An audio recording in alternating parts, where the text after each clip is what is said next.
नमस्कार, स्वागत है आप सबका। मैं हूं डॉक्टर अंबरीश और आज हम लोग संस्कृत साहित्य का इतिहास, क्योंकि कल हम लोगों ने एक और श्रृंखला शुरू की थी जिसमें कुछ सवाल बाकी रह गए थे, तो कुछ सवाल को हम रिपीट करके फटाफट मोड में करवा देंगे और बाकी सवाल जो रह गए थे उसको भी करवाएंगे। और इसी में हिंदी साहित्य का इतिहास, संयोग देखिए, संस्कृत साहित्य का इतिहास और हिंदी साहित्य का इतिहास लेखन, ये दोनों चैप्टर एक साथ हम लोग करने वाले हैं। जितने भी साथी जुड़ चुके हैं सबसे निवेदन है कि वीडियो को लाइक कर दें और वीडियो अच्छा लगे तो सब्सक्राइब भी कर लें चैनल को और इस परिवार का हिस्सा बन जाए, अपने मित्रों के साथ साझा भी कर दें। साथियों, टीजीटी परीक्षा में जिस प्रकार का पैटर्न रहेगा, जिस तरह का पेपर बनेगा, अनुमान लगाते हुए लगभग वैसी प्रैक्टिस आपको कराई जा रही है। यदि आप 10 मॉडल पेपर लेना चाहते हैं, चैप्टर वाइज प्रैक्टिस लेना चाहते हैं और इस क्लास का पीडीएफ लेना चाहते हैं तो आप हमें व्हाट्सएप करके जुड़ सकते हैं सीधे हमारे ऐप से। व्हाट्सएप किस नंबर पे करना है? तो हमारा नंबर है 96 28 95 92 37।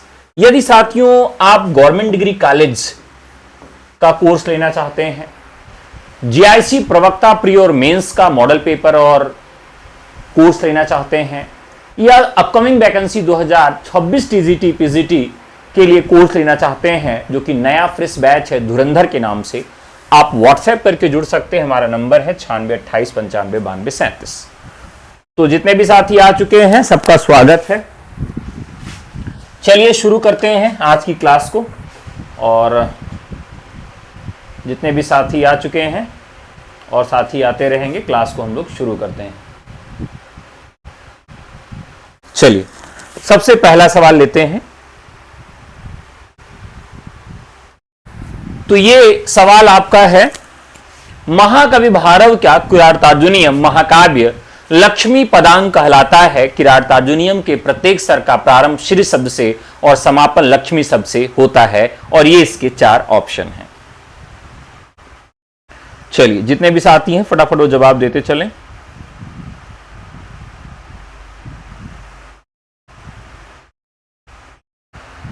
तो कल हम लोगों ने ये 40 सवाल कर लिए थे। इस 40 सवाल का हम लोग आज फटाफट रिवीजन कर लेते हैं। इस पे ज्यादा टाइम हम लोग नहीं देंगे। 40 के बाद जो सवाल आएंगे उस पे थोड़ा सा ज्यादा हम लोग टाइम देंगे, ठीक है।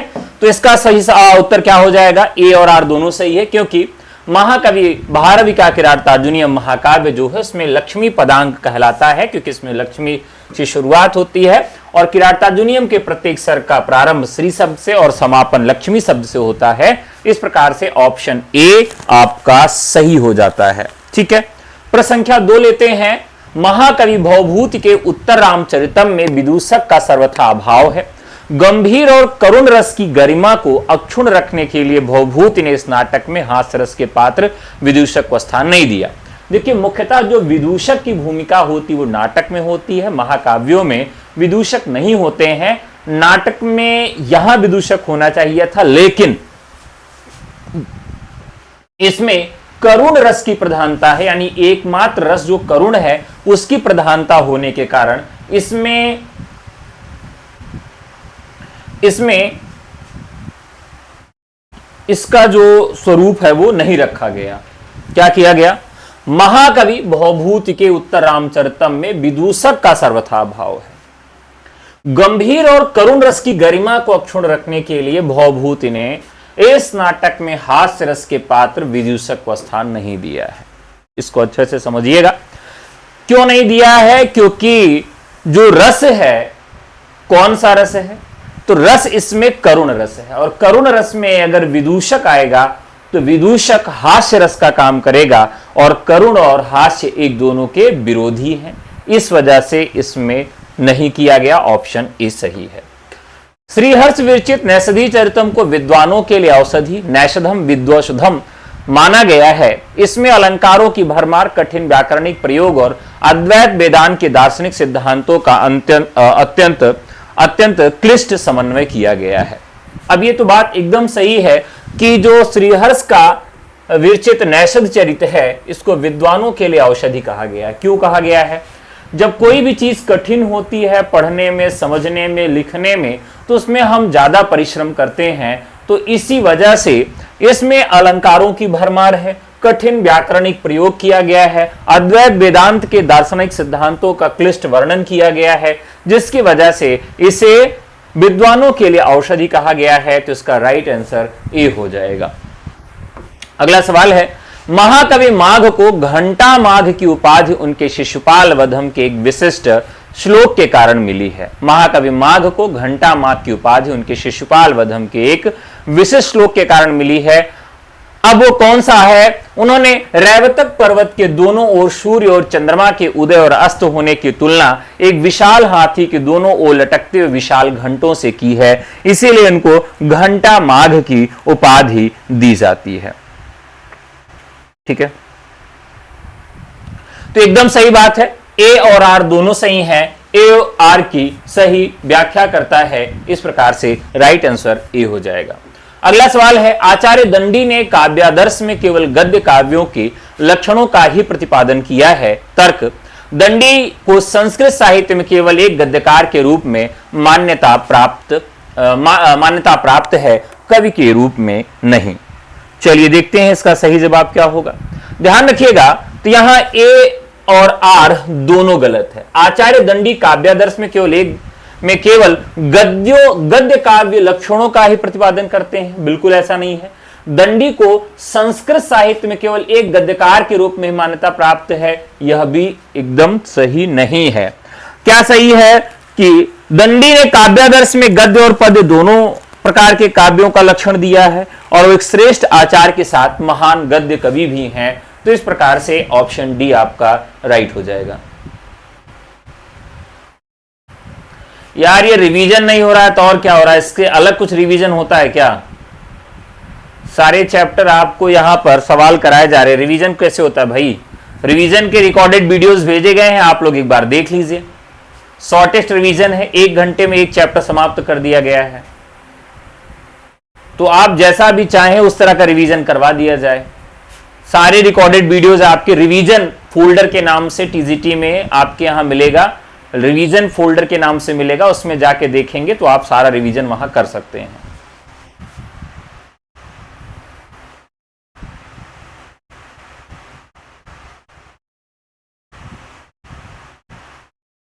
ठीक है,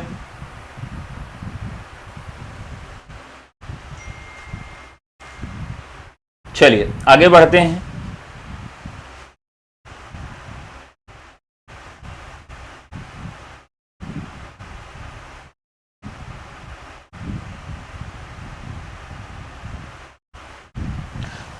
तो यहां पर निम्नलिखित संस्कृत कवियों को उनके ऐतिहासिक कालक्रम के अनुसार प्राचीन से नवीन की ओर सही अनुक्रम में व्यवस्थित करिए। सही अनुक्रम में व्यवस्थित करिए।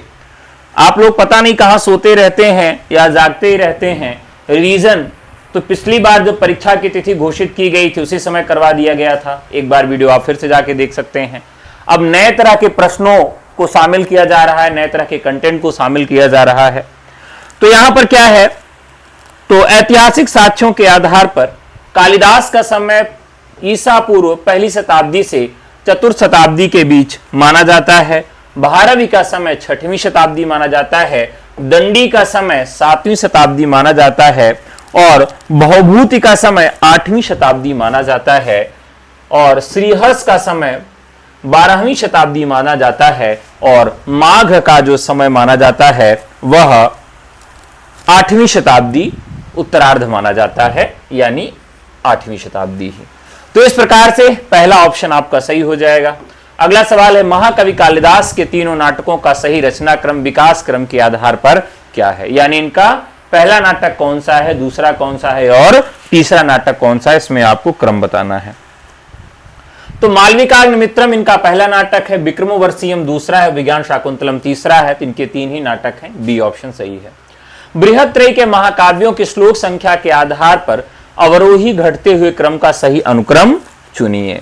तो देखिए यहां पर सबसे बड़ा जो है वह नैषधि चरितम है, 2830 श्लोक इसमें है, 2830 श्लोकों के करीब है। शिशुपाल वध जो है इसमें 1650 हैं, 1650 हैं और इसमें 1030 श्लोक हैं। इस प्रकार से सबसे बड़ा नैषधि चरितम, फिर शिशुपाल वधम और फिर किरातार्जुनीयम है। अगला सवाल है, भवभूत विरचित उत्तर रामचरितम के निम्नलिखित प्रसिद्ध अंकों का प्रारंभ से अंत की ओर सही अनुक्रम क्या होगा? तो ध्यान रखिएगा, इसका सबसे पहला चित्र दर्शन है, दूसरा पंचवटी है, फिर छाया है और सबसे अंतिम जो है वह सम्मेलन है। तो ऑप्शन बी आपका सही हो जाएगा। ये सारे सवाल कल करवा दिए थे, इसलिए इसको फटाफट मोड में करवा रहे हैं। महाकवि दंडी विरचित दश कुमार चरितम के संरचनात्मक भागों का सही अनुक्रम क्या है? तो सही अनुक्रम क्या है साथियों? तो इसमें सबसे पहले पूर्व पीठिका आती है, फिर 10 कुमार चरितम आता है जिसमें 8 खंड है और 10 राजकुमारों का वर्णन है, ये मूल भाग है, और सबसे अंत में इसकी उत्तर पीठिका आती है। ऑप्शन बी सही है। सूची 1 को सूची 2 के साथ मिलान करना है। यहां आपको बताना है कि किसने किसकी टीका लिखी है, टीका के आधार पर आपको मिलान करना है। किरातार्जुनीयम की टीका घंटा पथ के नाम से मिलती है और शिशुपाल वधम की टीका सर्वंकषा के नाम से मिलती है और नैषधि चरितम की टीका जीवातु के नाम से मिलती है और रघुवंशम की टीका संजीवनी के नाम से मिलती है। और ये सारी टीकाएं किसके द्वारा लिखी गई हैं? तो सारी टीकाएं मल्लिनाथ के द्वारा लिखी गई हैं। तो टीकाएं मोस्ट इंपॉर्टेंट हो जाती हैं और ये आपके नवीनतम पैटर्न पर आधारित है। 2021 में भी इससे सवाल पूछा गया था। यानी किरातार्जुनीयम की टीका का नाम घंटापद, शिशुपाल वधम सर्वंकषा, नैषधीय चरितम जीवातु और रघुवंशम की टीका संजीवनी के नाम से मिलती है।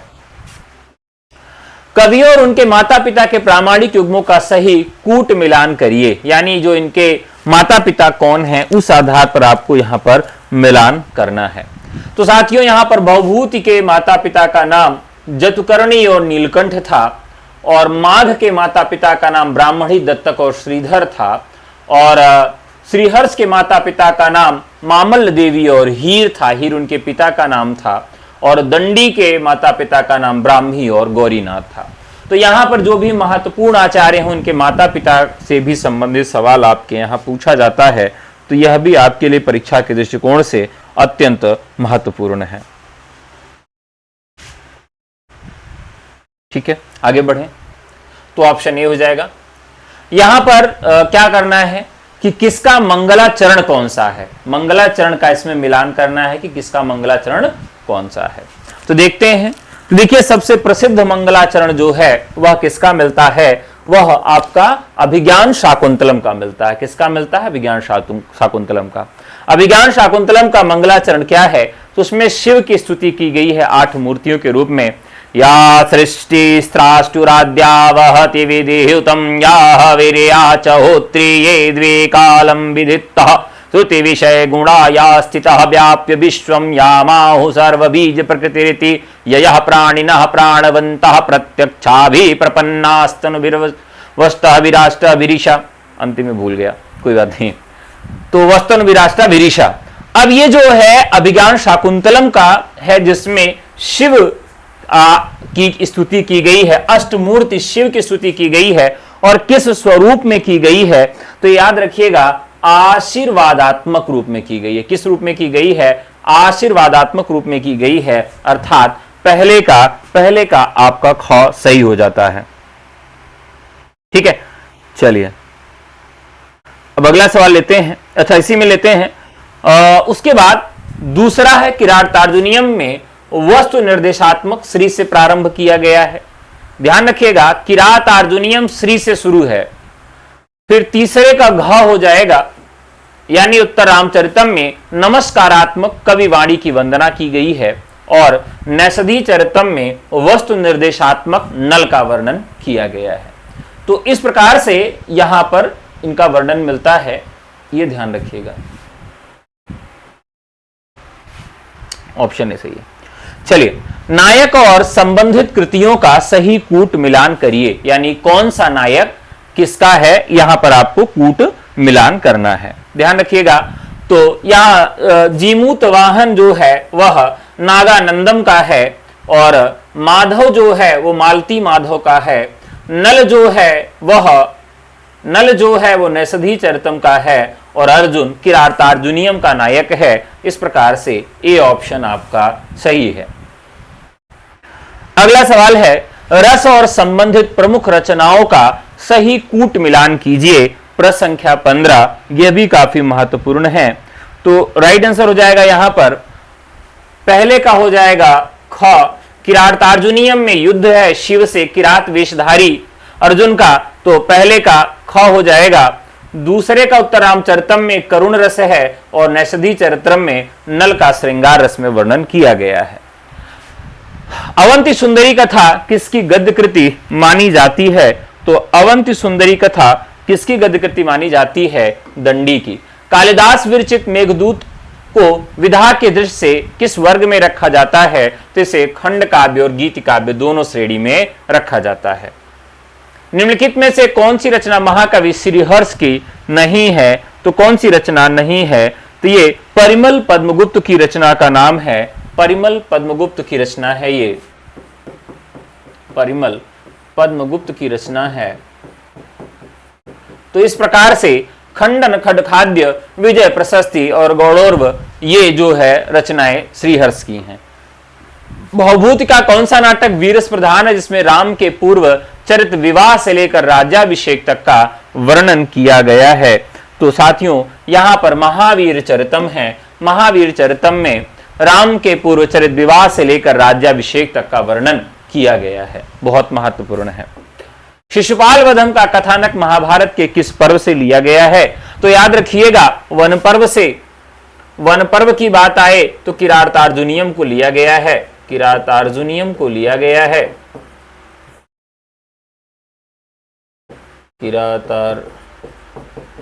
किरातार्जुनियम को लिया गया है। और वन पर्व की बात करें तो किरातार्जुनियम को लिया गया है। सभा पर्व को बात करें साथियों तो सभा पर्व किससे लिया गया है? तो सभा पर्व आपका शिशुपाल वधम से लिया गया है। शिशुपाल वधम, शिशुपाल वध से लिया गया है। ये दोनों पर्व को आप अच्छे से याद रखिएगा। अगला सवाल लेते हैं। किरातार्जुनियम महाकाव्य में कुल कितने सर्ग हैं? तो ये इसमें कुल सर्गों की संख्या कितनी है? कुल 18 सर्ग हैं। नैषधि चरितम महाकाव्य में कितने सर्गों से निबद्ध है? तो सबसे बड़ा ये है, तो इसमें कुल 22 सर्गों का खेल है। कालिदास विरचित रघुवंश महाकाव्य में सर्गों की कुल कितनी संख्या बताई गई है? तो इसमें 19 सर्ग हैं और 31 राजाओं का वर्णन किया गया है। भवभूति के मालती माधव प्रकरण ग्रंथ में कुल कितने अंक हैं? तो याद रखिएगा हर माल 10 रुपए का मेले में बिकता है, यानी मालती माधव में कुल अंकों की संख्या कितनी है? 10 है। अगला सवाल है, 10 कुमार चरितम का मूल भाग उच्छ्वासों में कितने भागों में विभाजित किया गया है? राइट आंसर हो जाएगा 8 उच्छ्वासों में। महाकवि भवभूति का जन्मस्थान कहां माना जाता है? तो महाकवि भवभूति का जो जन्मस्थान है साथियों वो दक्षिण भारत का पद्मपुर, जिसे विदर्भ के नाम से भी जाना जाता था। ऑप्शन ए सही हो जाएगा। भारवी किस राजा के सभा पंडित या समकालीन माने जाते हैं? किसके समकालीन माने जाते हैं? तो राइट आंसर हो जाएगा चालुक्यवंशी राजा विष्णुवर्धन और पल्लव नरेश सिंह विष्णु के। ये 40 सवाल तक हम लोगों ने कल कर लिया था, तो इसका हम रिवीजन कर रहे हैं, इस वजह से फास्टेस्ट मोड में हम इसको करा रहे हैं। जितने भी साथी आ गए हो फटाफट एक बार वीडियो को लाइक कर दें। महाकवि माघ के पितामह दादा सुप्रभुदेव किस राजा के सर्वाधिकारी मंत्री थे? तो किसके सर्वाधिकारी मंत्री थे? तो राजा धर्मलाट के थे। दंडी को किस पल्लव शासक का आश्रय प्राप्त था? तो दंडी को साथियों महेंद्र वर्मा और नरसिंह वर्मा द्वितीय का आश्रय प्राप्त था। कालिदास को किस राजा के नवरत्नों में सर्वोच्च स्थान प्राप्त था? तो किसके? महाराजा विक्रमादित्य। महाराजा विक्रमादित्य के नवरत्नों में इनको सर्वोच्च स्थान प्राप्त था। किसको प्राप्त था? कालिदास को। महाकवि श्रीहर्ष को कन्नौज के किस राजा ने 2 पान और आसन का सम्मान दिया था? तो यहां पर ध्यान रखिएगा तांबूल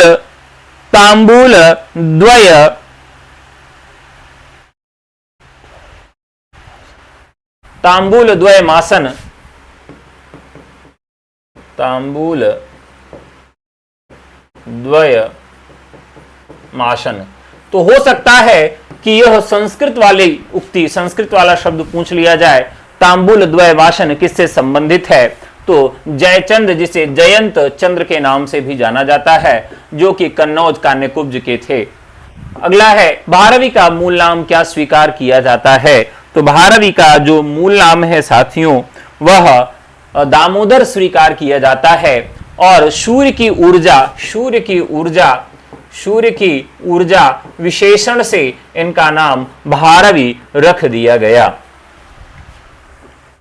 भवभूति का वास्तविक या मूल नाम क्या था? तो भवभूति का वास्तविक या मूल नाम क्या था? श्रीकंठ था, पिता का नाम नीलकंठ था। महाकवि माघ का निवास स्थान कहां बताया जाता है? तो महाकवि माघ का निवास स्थान राजस्थान का भिन्नमाल बताया जाता है, जो पहले गुजरात राज्य में पड़ता था। दंडी के प्रपितामह परदादा कौन थे, जो भारवी के घनिष्ठ मित्र माने जाते थे? तो राइट आंसर हो जाएगा दामोदर। वज्रादपि कठोराणि मृदुन कुसुमादपि, यह प्रसिद्ध श्लोकांश भवभूति के किस नाटक से उद्धृत किया गया है?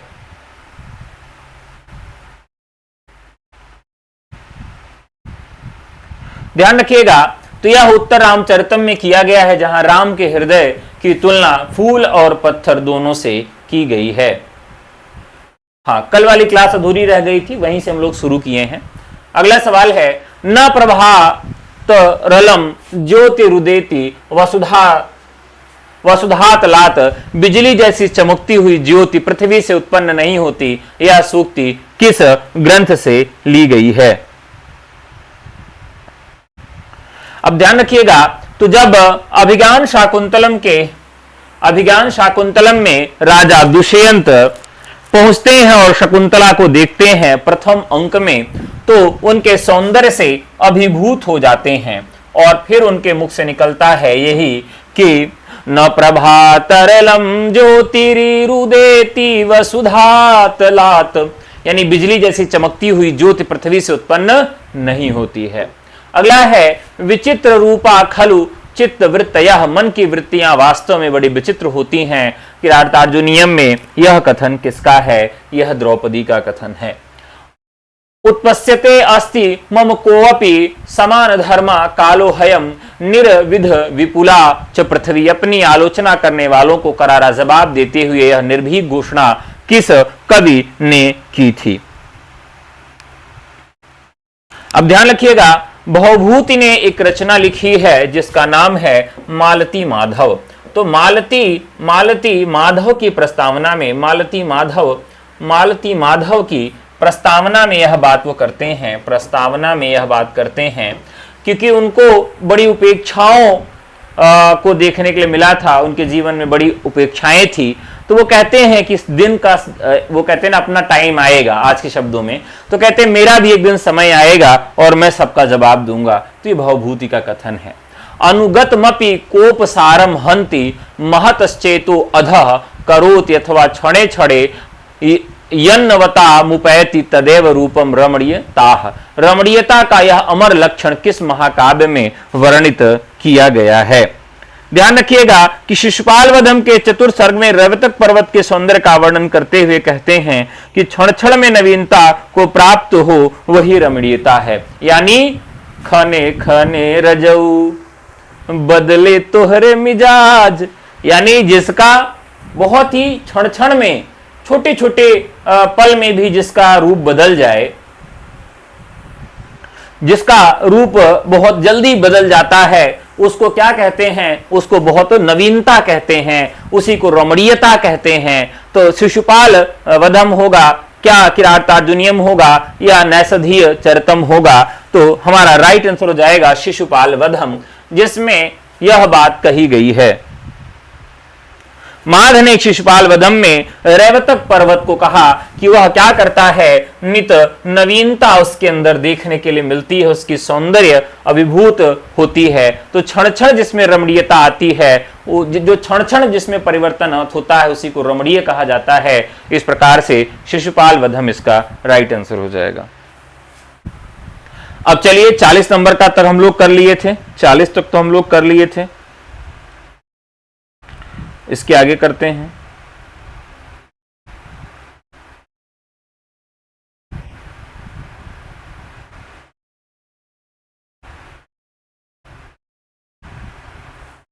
चलिए,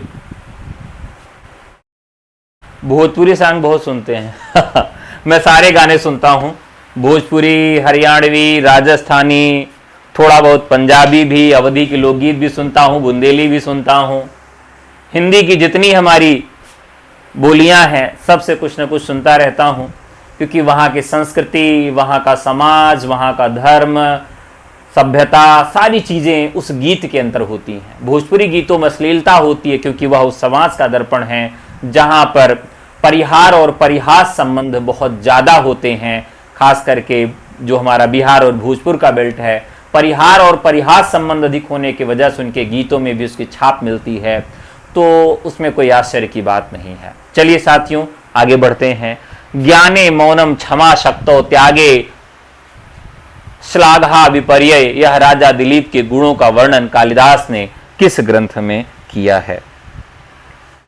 तो राजा, अब यहां प्रश्न आसान हो गया क्योंकि इसमें थोड़ा सा ऑप्शन में ही आसानी बरत दी गई है, तो राइट आंसर हो जाएगा रघुवंश महाकाव्य में। तो यहां पर यह नीति वचन है, नीति परक श्लोक है।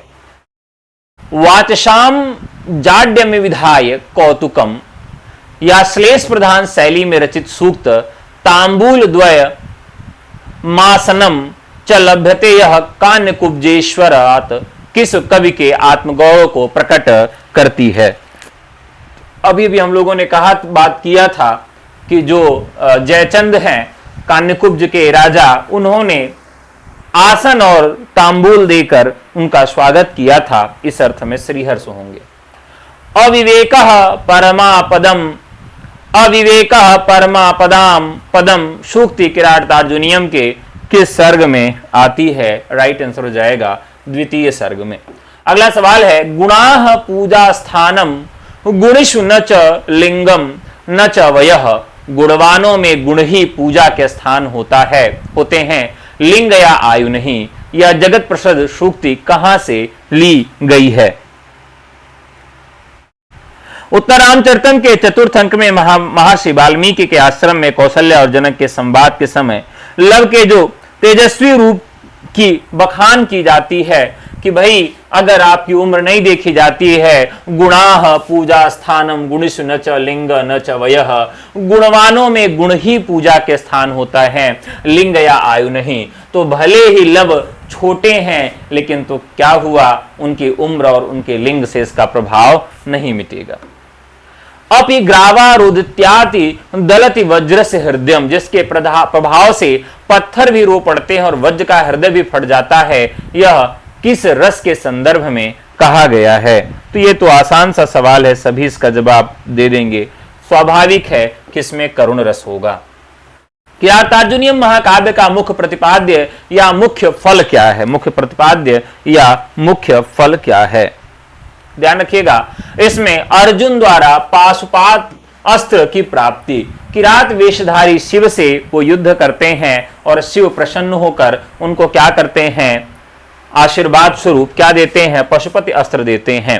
और ध्यान रखिएगा, यह कहां से लिया गया है? तो महाभारत के वन पर्व से लिया गया है। अब ये जो वनेचर है इसमें बड़ी भूमिका अदा करता है। वनेचरत इति वनेचरः, वनेचर जो है वह बड़ी भूमिका अदा करता है। और यह जो कथा है किस रूप में आती है? तो इन सबको कहा गया था भाई आप लोग अज्ञातवास में चले जाइए। तो जो भी अज्ञातवास में रहते हैं उसी अज्ञातवास में किरात वेशधारी शिव से अर्जुन का युद्ध होता है और फिर शिव उनको पाशुपत अस्त्र दे देते हैं। कालिदास के किस काव्य को शोक काव्य या विप्रलंब श्रृंगार का सर्वश्रेष्ठ दूत काव्य माना जाता है? साथियों, मेघदूत है। इसमें उत्तर मेघदूत और पूर्व मेघदूत दो भागों में इसको बांटा गया है। यह काफी महत्वपूर्ण है, इसे गीत काव्य भी कहा जाता है।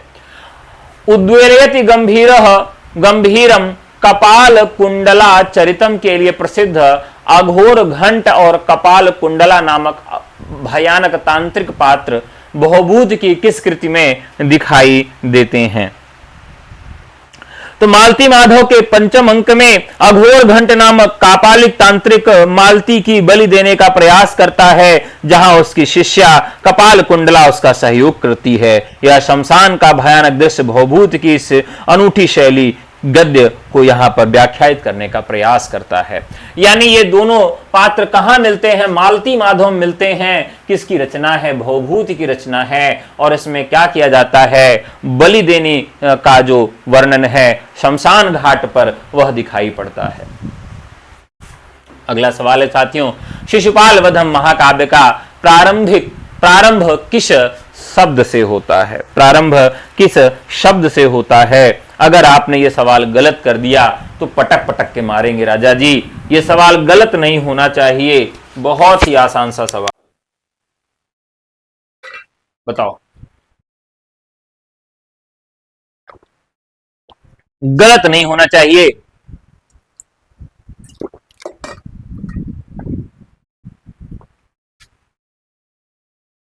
अगर गलत हो गया तो समझो कि सब पढ़ना पढ़ाना नाश कर दिया आपने। शिशुपाल वधम महाकाव्य का प्रारंभ किस शब्द से होता है?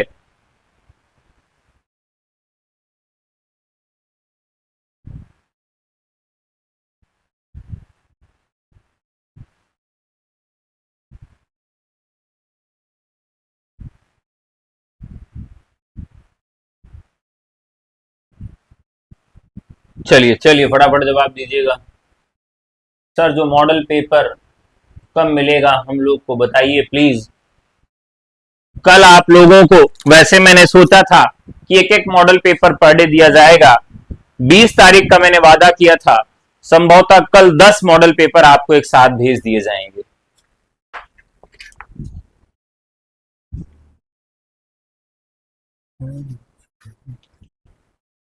तो 10 मॉडल पेपर संभवतः कल आप सबको भेज दिए जाएंगे और हम 10 ही नहीं और भी देने का प्रयास करेंगे।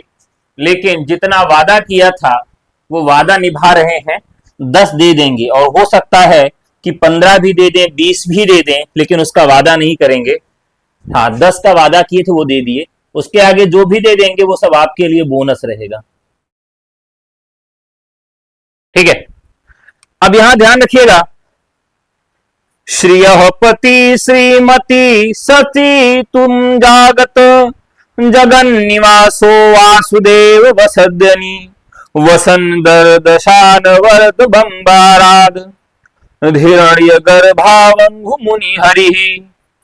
संपूर्ण संसार के निवासी, निवास स्थान जिसका है यानी ब्रह्मांड के आधार पर, लक्ष्मी के पति भगवान श्री हरि श्री कृष्ण जगत की व्यवस्था का नियमन शासन करने के लिए राजा वासुदेव के वैभवशाली महल में रह रहे थे।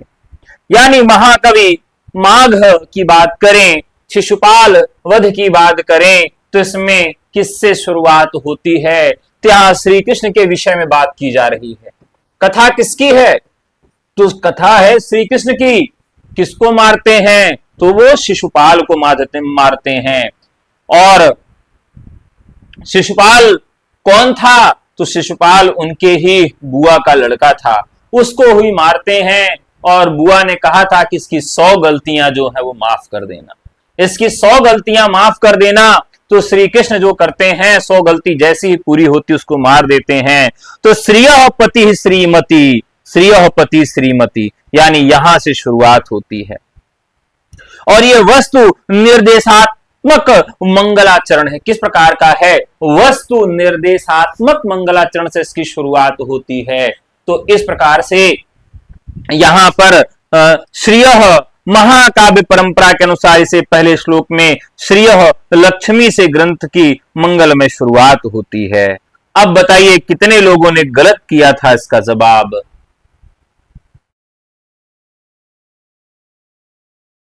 तो यहां पर श्रीमती ससितुम जगत श्रियः अर्थात श्री शब्द से इसकी शुरुआत होती है। किससे शुरुआत होती है? श्री शब्द से होती है। कैसे याद रखेंगे? तो श्री कृष्ण की बात की गई है शिशुपाल वधम में, तो शिशुपाल वधम में श्री कृष्ण की बात की गई है और कृष्ण के पहले क्या लगता है? श्री लगता है। अगर अब गलत किए तो मार मार के नाक पूंछ डालेंगे। पूछना जानते हो कि नहीं? नाक भरता कर देंगे। गलत नहीं होना चाहिए। गद्यकार दंडी की शैली सबसे प्रमुख विशेषता क्या मानी जाती है? दंडिनः पद लालित्यम पद लालित्य और सुबोधता। अगला है महाकवि भवभूति को उदुम्बर उदुम्बर या भट्ट गोपाल के वंशज के रूप में जाना जाता है और वे करुण रस के अद्वितीय प्रयोक्ता हैं। उन्होंने उत्तर रामचरितम के तृतीय अंक में सीता की अदृश्य उपस्थिति छाया रूप के माध्यम से राम के शोक का साक्षात चित्रण कर करुण रस को एको रस करुण एवं घोषित किया। वाह राजा जी, बहुत तगड़ा सवाल है, बताइए।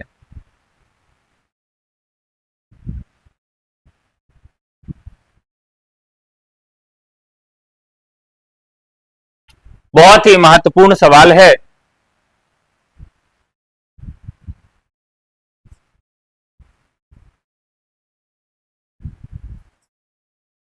तो यहां पर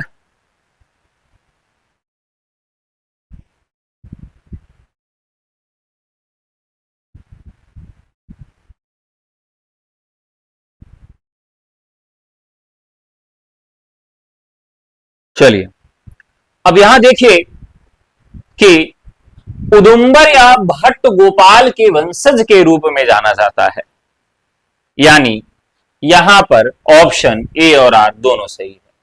महाकवि कालिदास की निम्नलिखित कृतियों में उनके पारंपरिक रचनाक्रम विकास क्रम के आधार पर सही अनुक्रम में व्यवस्थित करिए।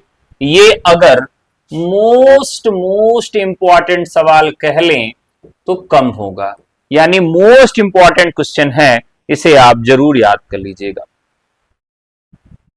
बताइए।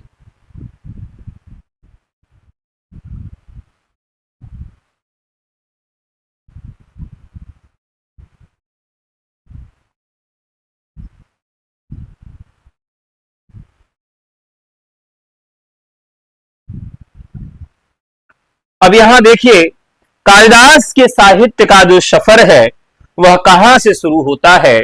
ऋतु संहार गीत काव्य से शुरू होता है। कहां से? ऋतु संहार गीत काव्य से शुरू होता है।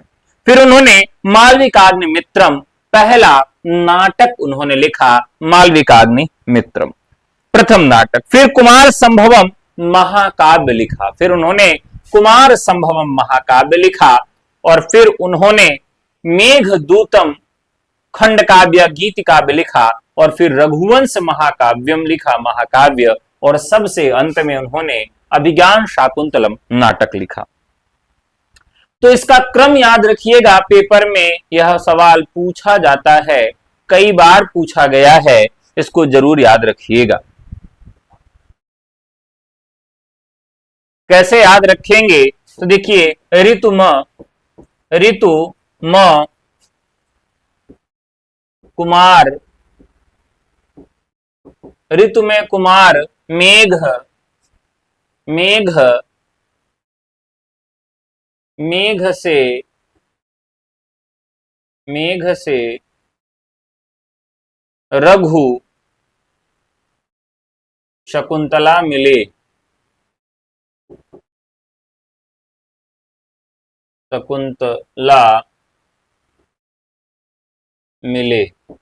क्या है कि ऋतु कुमार मेघ में, ऋतु कुमार मेघ में रघु शकुंतला मिले। तो ऋतु कुमार मेघ में रघु शकुंतला मिले, ऋतु कुमार मेघ में रघु शकुंतला मिले, ऋतु कुमार मेघ में रघु शकुंतला मिले। अब देखिए, यहां पर विद्वानों की अलग अलग राय भी है और अलग अलग इसके विषय में माना भी जाता है कि कौन सी रचना पहली है, कौन सी बाद में है। लेकिन इनका पहला नाटक अगर पूछा जाए, पहला नाटक अगर पूछा जाए तो पहला नाटक इनका मालविकाग्नि मित्रम ही है। नहीं,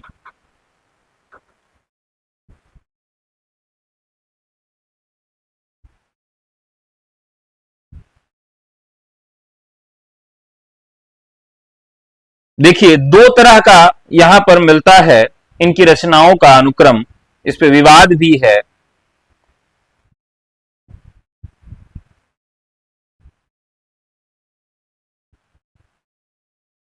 इनकी रचनाओं का जो है वह विवाद भी है। पहली रचना जो है इनकी ऋतुसंहार, दूसरी मालविकाग्निमित्रम, ठीक है। और कुछ जगह पर विक्रमो वर्षीयम भी मिलता है, लेकिन यहां पर वो ऑप्शन में नहीं है। फिर मिलता है कुमार संभवम, फिर मिलता है मेघदूतम, और फिर मिलता है रघुवंश महाकाव्यम, और सबसे अंत में मिलता है अभिज्ञान शाकुंतलम।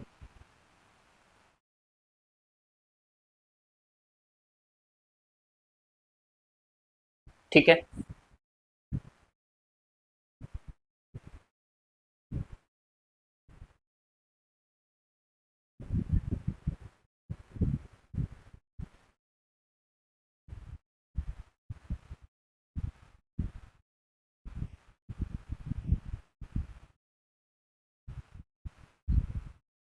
अब देखिए, एक क्रम तो ये हो गया जो मिलता है, दूसरा क्रम और मिलता है, वो भी बता देते हैं। अब इस ऑप्शन में दूसरा क्रम क्या है? ऋतुसंहार के बाद कुमार संभवम है, ऋतुसंहार के बाद कुमार संभवम है,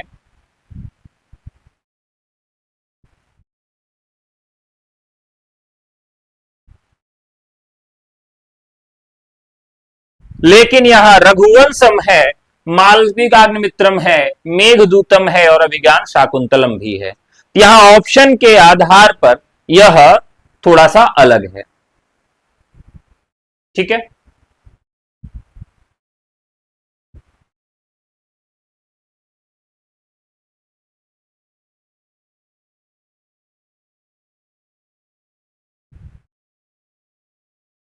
चलिए अगला सवाल लेते हैं। निम्नलिखित कवियों को उनकी सुप्रसिद्ध साहित्यिक उपाधियों विशेषणों के साथ सुमेलित करिए। यह सवाल भी बहुत ही महत्वपूर्ण है, यानी इसे अगर मोस्ट इंपॉर्टेंट कहें तो यह मोस्ट इंपॉर्टेंट है। चलिए अब देखिए, यहां पर जो आप लोग कह रहे हैं ऋतुसंहार और कुमार संभवम, पहला नाटक इनका कौन सा है? तो अगर कालिदास का पहला नाटक आपसे पूछा जाए तो आप लोग कौन सा जवाब देंगे कि कालिदास का पहला नाटक कौन सा है? बताइए आप लोग, पहले तो मैं कंफ्यूजन दूर करता हूं। प्रथम नाटक अगर कालिदास का पूछा जाए कि कालिदास का प्रथम नाटक कौन सा है, तो आप क्या जवाब देंगे?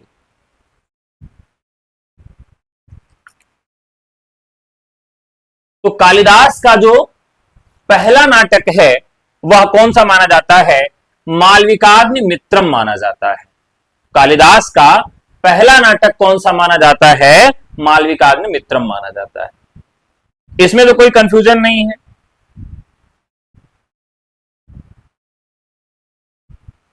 और उनका दूसरा नाटक कौन सा माना जाता है? तो अगर यह देखेंगे क्रम, तो मालविकाग्निमित्रम तो पहले आएगा ही, इसमें कोई कंफ्यूजन नहीं है। अब मालविकाग्निमित्रम के बाद इनका कौन सा नाटक माना जाता है? तो विक्रमो वर्षीयम माना जाता है, विक्रमो वर्षीयम माना जाता है। ठीक है, चलिए आगे बढ़ते हैं। अगला सवाल है, यहां पर हम मिलान करेंगे किसको कौन सी उपाधि दी गई है। चलिए, तो कालिदास को क्या कहा गया है? दंडी को पद लालित्य के लिए जाना जाता है, दंडिना पद लालित्यम। माघ को घंटा कवि कहा जाता है। कालिदास को दीप शिखा और भारवी को आतपत्र कहा जाता है। सही है, भारवी को आतपत्र और कोई कंफ्यूजन है इसमें? एक बार फिर से देख लेते हैं। रघुवंश के इंदुमती स्वयंवर में संचारणी दीप शिखा रात्रो श्लोक के कारण दीप शिखा कालिदास को कहा गया है। किसके कारण कहा गया है? तो रघुवंशम के इंदुमती, रघुवंशम के, रघुवंशम के इंदुमती स्वयंवर के आधार पर, ध्यान रखिएगा, रघुवंशम के इंदुमती स्वयंवर के आधार पर कालिदास को दीप शिखा कहा गया है।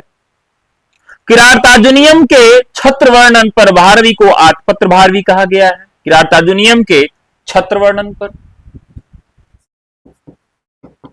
किरातार्जुनीयम के छत्र वर्णन, किरातार्जुनीयम के छत्र वर्णन के कारण इनको क्या कहा गया है? आतपत्र भारवी कहा गया है। और शिशुपाल वधम में रैवतक पर्वत पर हाथी के दोनों सूर्यचंद्र के लटकने का वर्णन इसलिए घंटा मार्ग कहा गया है। शिशुपाल वधम का रैवतक पर्वत, शिशुपाल वध का रैवतक पर्वत, शिशुपाल वध का रैवतक पर्वत में जो उन्होंने कल्पना किया था, उस कल्पना के आधार पर उनको क्या कहा गया है? घंटा कवि कहा गया है। ठीक है। और दंडी अपने पद लालित्य के लिए प्रसिद्ध हैं। बृहत्त्रयी के अंतर्गत आने वाले महाकाव्यों में सर्गों की संख्या के संबंध में कौन सी युग्म पूरी तरह से सत्य है? चलिए, किरातार्जुनीयम में 18 सर्ग हैं, शिशुपाल वधम में 20 सर्ग हैं और नैषधि चरितम में 22 सर्ग हैं। इस प्रकार से ऑप्शन ए आपका बिल्कुल सही है। आगे बढ़ा जाए।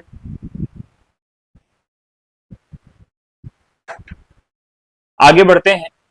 महाकवि श्रीहर्ष के संबंध में निम्नलिखित में से कौन सा कथन ऐतिहासिक रूप से असत्य है? कौन सा कथन ऐतिहासिक रूप से असत्य है? तो ध्यान रखिएगा, ये कन्नौज के राजा जयचंद के सभा पंडित थे। इनके पिता का नाम हीर और माता का नाम मामल्ल देवी था। इन्होंने खंडन खंडखाद्य नामक अद्वैत वेदांत के ग्रंथ की रचना की। इनका जन्म दक्षिण भारत के कांचीपुर में हुआ था और ये चोल राजा के आश्रित थे। तो ऑप्शन डी आपका बिल्कुल गलत है।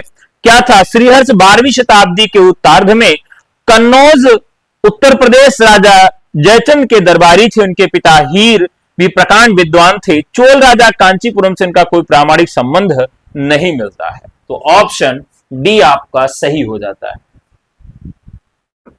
अगला सवाल, सहसा विदति न विद विद विदधीत न क्रियाम विवेकः परमा पदम पदम। अचानक बिना विचारे कोई कार्य नहीं करना चाहिए क्योंकि अज्ञान परम आपत्तियों का स्थान है। यह अमर सूक्ति किस कवि की मौलिक पहचान और किस काव्य से ली गई? मोस्ट इंपॉर्टेंट सवाल है साथियों, जितना बार मोस्ट इंपॉर्टेंट कहिए, और कई बार ये पूछा भी गया है। अब ध्यान रखिएगा कि कोई भी काम जल्दबाजी में नहीं करना चाहिए। अब ध्यान रखिए, क्या जल्दबाजी में हो गया होगा? अर्जुन जल्दबाजी में शिव को भगवान न समझकर क्या करते हैं? उनसे युद्ध करने लगते हैं, यानी भारवी। ठीक है, भारवी। तो भा से भारवी, और भा से क्या होता है? भाग भाग। ठीक है, भा से क्या होता है? भाग भाग। यानी कोई व्यक्ति क्या करे कि सहसा ही कोई काम जो है जल्दबाजी में नहीं करना चाहिए, कि कोई भी चीज नहीं समझे भागने लगे तुरंत। अब कोई हल्ला मचाया कि यहां पर बमबारी होने वाली है और आपने बिना विचारे वहां से भागने लगे। भा से भारवी, भा से भाग भाग। क्यों भाग भाग? क्यों जल्दबाजी में। ठीक है, चलिए आगे बढ़ते हैं। किरातार्जुनीयम के प्रथम 3 सर्गों को संस्कृत आलोचना में पाषाण त्रय 3 चट्टानें क्यों कहा जाता है? क्यों कहा जाता है भाई? तो ध्यान रखिएगा, क्योंकि इनकी भाषा और शैली अत्यंत दुरूह, क्लिष्ट और अर्थ गौरव से कूट कूट कर भरी है। इसीलिए इसको क्या कहा जाता है? किरातार्जुनीयम के प्रथम 3 सर्गों को पाषाण त्रय कहा जाता है। क्या कहा जाता है? पाषाण त्रय कहा जाता है। स्थापना क्या है? माघे संति त्रयोगुणा उक्ति के अनुसार महाकवि माघ में कालिदास, भारी और दंडी तीनों के वैशिष्ट का समावेश माना जाता है। तर्क क्या है? मार्क ने अपने महाकाव्य शिशुपाल वधम में उपमा, अर्थ, गौरव और पदलालित तीनों का ऐसा अद्भुत संतुलन दिखाया है कि नौ सर्ग बीतने पर कोई नया शब्द शेष नहीं बचता है। ये सूक्ति कई बार पूछी जाती है, ये सूक्ति कई बार पूछी जाती है परीक्षा में। क्या? नव सर्ग गते माघे नव शब्दो न विद्यते, यानी विद्वान यह कहते हैं कि अगर आपने माघ के नवो सर्ग पढ़ लिए तो फिर शब्दावली में कोई भी नया शब्द बाकी नहीं रह जाता, सब जो है वह समाप्त हो जाता है।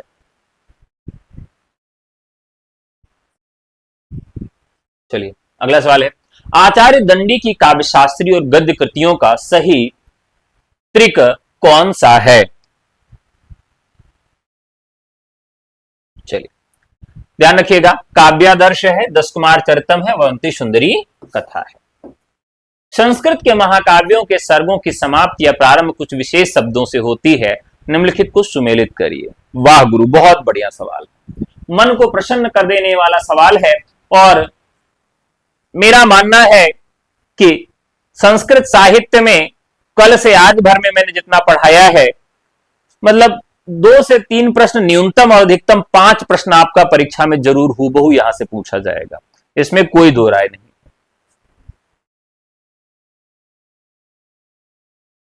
ठीक है, अब देखते हैं, काफी महत्वपूर्ण है, मिलान करते हैं साथियों। क्या है? किरातार्जुनीयम की शुरुआत, किरात मतलब अर्जुन, किरात वेशधारी, श्री पदांक, सर्गों का अंत श्री से, श्री पदांक, शिशुपाल वधम, आनंद पदांक, सर्गों का अंत आनंद से। ध्यान रखिएगा, श्री, अब ध्यान रखिएगा, किरातार्जुनीयम, अर्जुन में श्री जो है वह अंत से, और नैषधि चरितम में आनंद पदांक, सर्गों का अंत आनंद से। शिशुपाल वधम, सर्गों का अंत लक्ष्मी से होता है। शिशुपाल वधम, शिशुपाल का वध किसने किया था? श्री कृष्ण ने, यानी इसकी शुरुआत कहां से होगी? तो शुरुआत इसकी श्री से होगी और इसका अंत किससे होगा? लक्ष्मी से होगा। तो यहां पर शिशुपाल वधम का की शुरुआत श्री से और अंत लक्ष्मी से होता है। नैषधि चरित का पदों का अंत, सर्गों का अंत आनंद से होता है, और आपके किरातार्जुनीयम में पदों, सर्गों का अंत श्री से होता है, इसीलिए इसको श्री पदांक कहा जाता है। किरातार्जुनीयम श्री। ठीक है, बताइए मजा आ रहा है कि नहीं आ रहा है? देखिए मैं पूरा प्रयास ये करता हूं कि आपको नए सवाल यहां पर लेकर आऊं, दिखाऊं, और जो भी सवाल आपको दिखाऊं वो पैटर्न के अनुसार दिखाऊं, अकॉर्डिंग टू पैटर्न। ठीक है, शरीर माध्यम खलु धर्म साधनम, धर्म के साधनों में शरीर सबसे पहला साधन है। यह सूक्ति कालिदास के किस ग्रंथ के किस पात्र के द्वारा कही गई है? ध्यान रखिएगा, अब ध्यान रखिए, शरीर, एक मिनट रुकना भाई।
क्षमा करिएगा साथियों, एक कॉल आ गई थी, तो बढ़ते हैं आगे।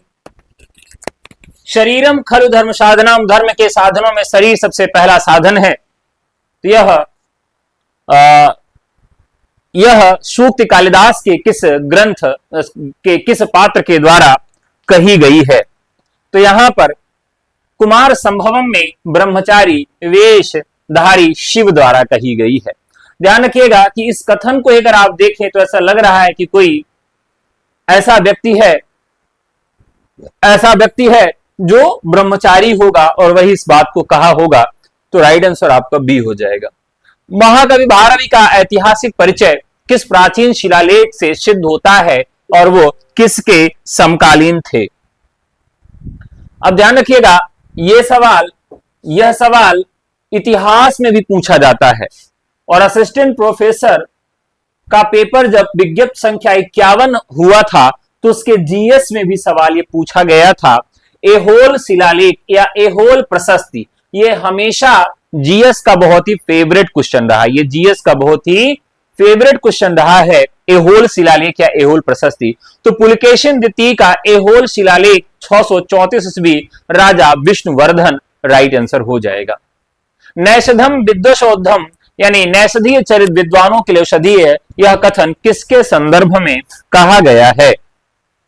तो राइटियों साथियों, क्योंकि इसकी क्लिष्ट भाषा, दार्शनिकता, गूढ़ता और श्लेष प्रधान पांडित्य विद्वानों की बुद्धि की परीक्षा लेता है, उसे तृप्त करता है। ध्यान रखिए, जो विद्वान व्यक्ति है वह कठिनाई से बहुत प्यार करता है। अगर आसान सवाल आपसे पूछे जाएं तो आप कहेंगे यार पता नहीं क्या पढ़ा रहे हैं, समय बर्बाद कर रहे हैं।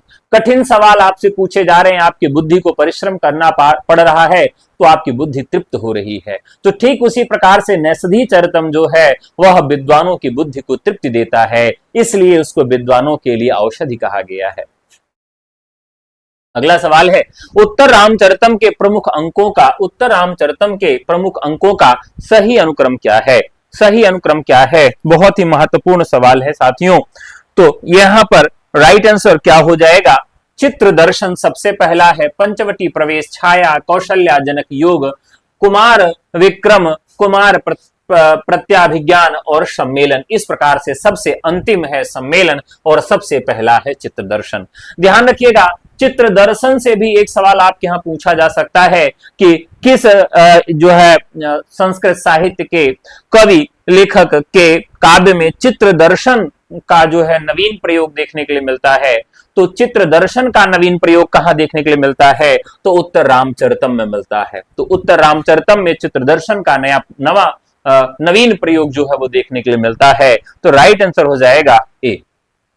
महाकवि भारवी विरचित किरातार्जुनीयम महाकाव्य का मूल उपजीव कथा का स्रोत महाभारत का कौन सा सर्ग है? अभी अभी हम लोगों ने इस पे चर्चा किया था कि महाकवि भारवी का किरातार्जुनीयम महाकाव्य का मूल उपजीव कथा का स्रोत महाभारत का कौन सा पर्व है? बताइए।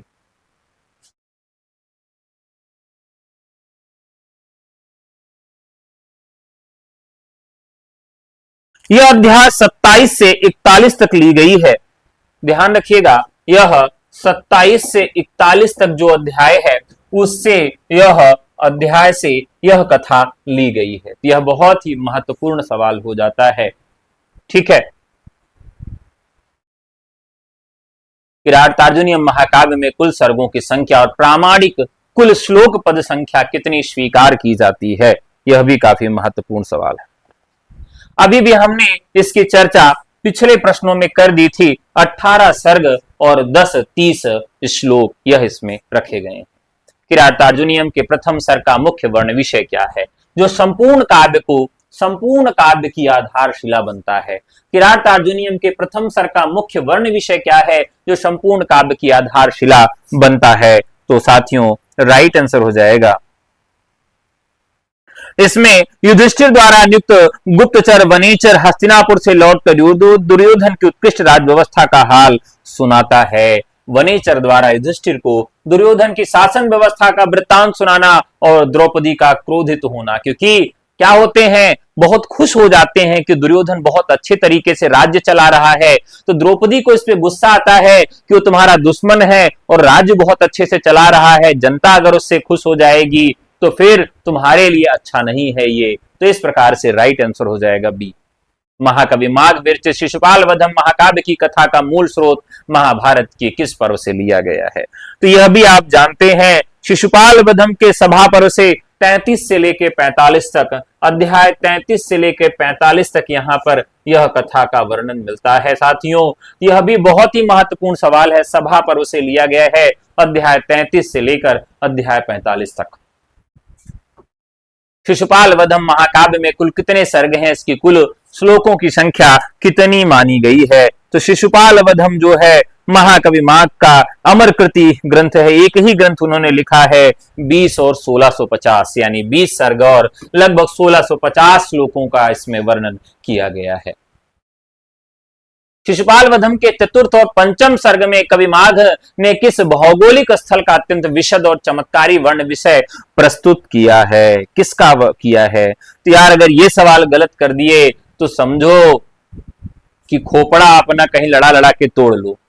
इससे आसान सवाल कोई हो ही नहीं सकता। इतनी बार मैंने रैवतक पर्वत का नाम ले लिया, घंटा माघ का नाम ले लिया, कुछ भी संस्कृत साहित्य में नहीं बच रहा है, सब खत्म कर दिया, मसल दिया गया हम लोगों के द्वारा, यानी रैवतक पर्वत, और वहां यादव सेना का शिविर विन्यास भी वर्णन किया गया है। महाकवि श्रीहर्ष विरचित नैषधि चरितम महाकाव्य की मूल कथा महाभारत के किस सुप्रसिद्ध आख्यान से ली गई है? तो यह भी सवाल बहुत ही महत्वपूर्ण है। यहां पर नैषधि चरित जो है बृहत्त्रयी का ग्रंथ है, और कैसा ग्रंथ है? तो इसमें दमयंती के स्वयंवर में देवराज इंद्र, अग्नि, यम और वरुण भी नल का रूप धारण कर बैठ जाते हैं। वहां 5 नल दिखाई देने लगते हैं, पंचनली। तब वाणी की देवी सरस्वती श्रेष्ठ अलंकार के माध्यम से ऐसा परिचय देती हैं कि जिससे सभी देवताओं का भी अर्थ निकलता है, और वास्तविक नल का भी अंततः दमयंती सच्चे नल को पहचान लेती हैं और उनसे उनका विवाह हो जाता है। ध्यान रखिएगा, तो नलोपाख्यान पर्व है, नलोपाख्यान पर्व है, यानी इसमें पंच नल आ जाता है। सभी विवाह करने के लिए जो 5 नल हैं, 5 नल आ जाते हैं। फिर सरस्वती क्या करती हैं? सरस्वती क्या करती हैं? श्लेष अलंकार में, किस अलंकार में साथियों? श्लेष अलंकार में सबका परिचय देती हैं। इस प्रकार से जो वास्तविक हैं, जो वहां पर वास्तविक नल हैं, उनका जो है वर्णन मिल जाता है। नैषधि चरितम महाकाव्य में सर्गों की संख्या, इसमें प्रयुक्त कुल पद श्लोकों की प्रामाणिक संख्या कितनी मानी जाती है? तो 19 सर्ग हैं किसमें? नैषधि चरितम में। और कुल श्लोकों की संख्या 22 सर्ग हैं और 2827 श्लोक हैं। 22 सर्ग और 2827, यानी बी ऑप्शन। नैषधि चरितम के त्रयोदश 13वें सर्ग में वर्णित पंचनली प्रसंग मुख्य वर्ण विषय क्या रहा है? मुख्य वर्ण विषय क्या रहा है? ध्यान रखिएगा। तो 5 ऋषियों द्वारा नल को वरदान दिए जाने का प्रसंग है। 5 ऋषियों के द्वारा नल को वरदान देने का प्रसंग है, ये सही है। दमयंती के स्वयंवर में इंद्र, अग्नि, यम, वरुण और नल पांचों का एक ही रूप में उपस्थित होना और सरस्वती द्वारा श्लेष में परिचय देना। नल द्वारा 5 नदियों को पार करने की कथा है, कौन सा सही होगा?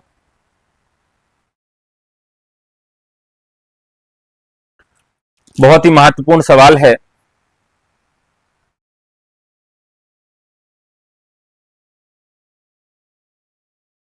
तो यहां पर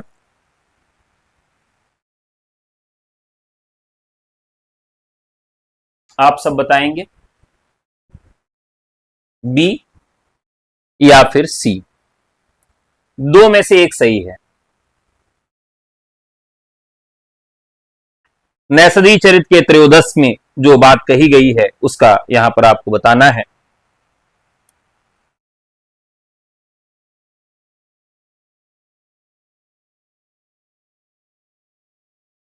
अब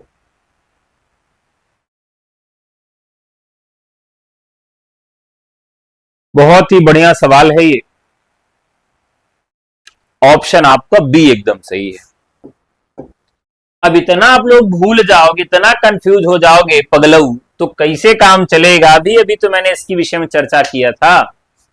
चलिए, महाकवि कालिदास विरचित रघुवंश महाकाव्यम का मूल कथा स्रोत कहां से ग्रहण किया गया है? मूल कथा स्रोत तो वाल्मीकि रामायण से है। कालिदास ने पद्म पुराण सृष्टिखंड का भी आश्रय लिया है।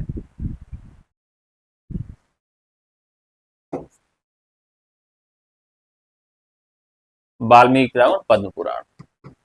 तो राइट आंसर आपका ये हो जाएगा। ये भी मोस्ट इंपॉर्टेंट सवाल है। यह भी सवाल आपकी परीक्षा, मुझे लगता है ये पीजीटी में पूछा गया था। ये पीजीटी में सवाल पूछा गया था।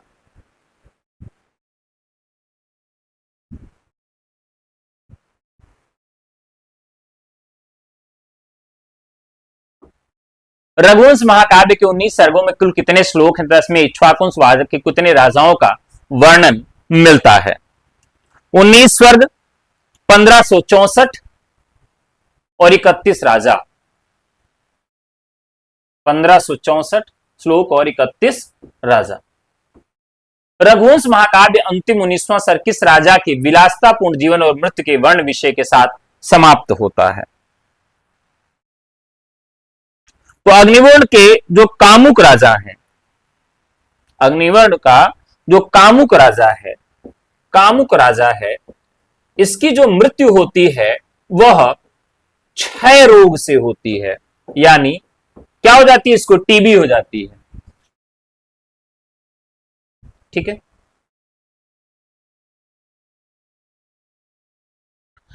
तो रघुवंश महाकाव्यम का अंतिम 19वां सर्ग किस राजा के विलासतापूर्ण जीवन और मृत्यु के वर्ण के विषय के साथ समाप्त होता है? तो यह राजा अग्निवर्ण का। कालिदास विरचित कुमार संभवम महाकाव्य का मुख्य वर्ण विषय और कथा का मूल स्रोत क्या है? मुख्य वर्ण विषय और कथा का मूल स्रोत क्या है? तो यहां पर साथियों, कार्तिकेय शिव पार्वती का पुत्र है, का जन्म और तारकासुर वध शिवपुराण और काली पुराण से संबंधित है। ऑप्शन ए सही है।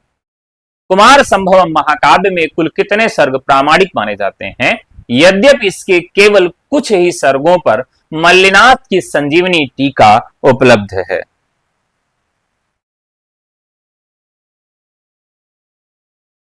बताइए। बहुत ही महत्वपूर्ण सवाल है साथियों। यह सवाल कई बार पूछा गया है, गलत नहीं होना चाहिए। गलत हो गई तो खोपड़िया तोड़ देंगे राजा जी। अब यहां ये गाना तो बजेगा नहीं कि टूट जाई राजा जी पलंग सागवान की, यहां खोपड़िया टूटेगी ना।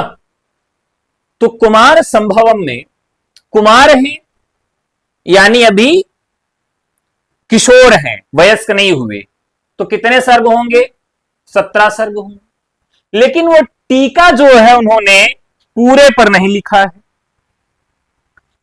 क्योंकि बाद के सर्गों में सिर्फ पार्वती के रति वर्णन को कुछ विद्वान कालिदास की मूल लेखनी नहीं मानते हैं। अब उन्होंने 8 ही सर्गों पर टीका क्यों लिखी? क्योंकि बाद की जो सर्ग हैं उसमें 8 सर्गों के बाद में उसमें शिव और पार्वती की रति है।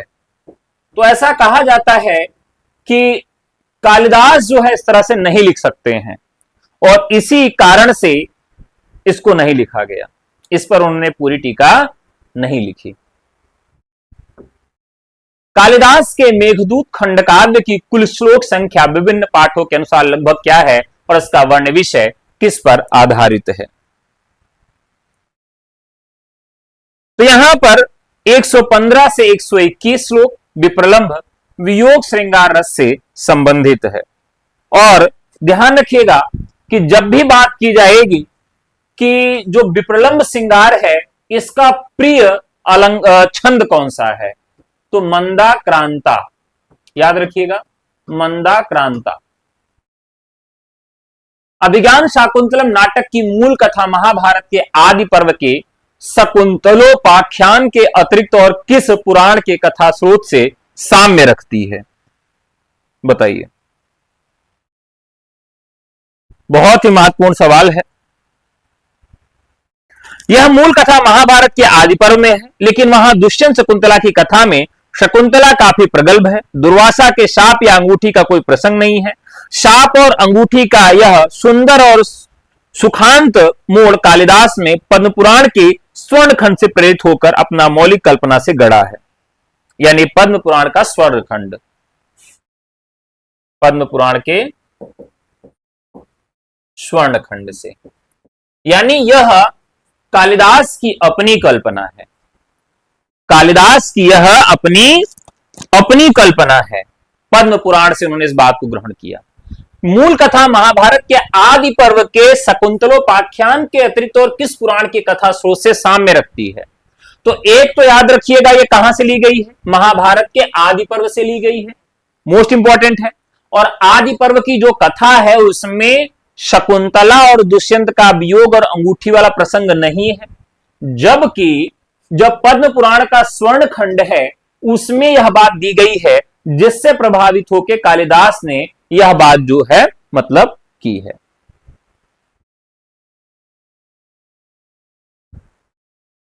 नमस्कार नमस्कार। आज बहुत कम लोग आए हैं, क्या मामला है? आंधी उंधी आ गई है, बरसात हो रही है, या न्योता खाने लोग चले गए हैं?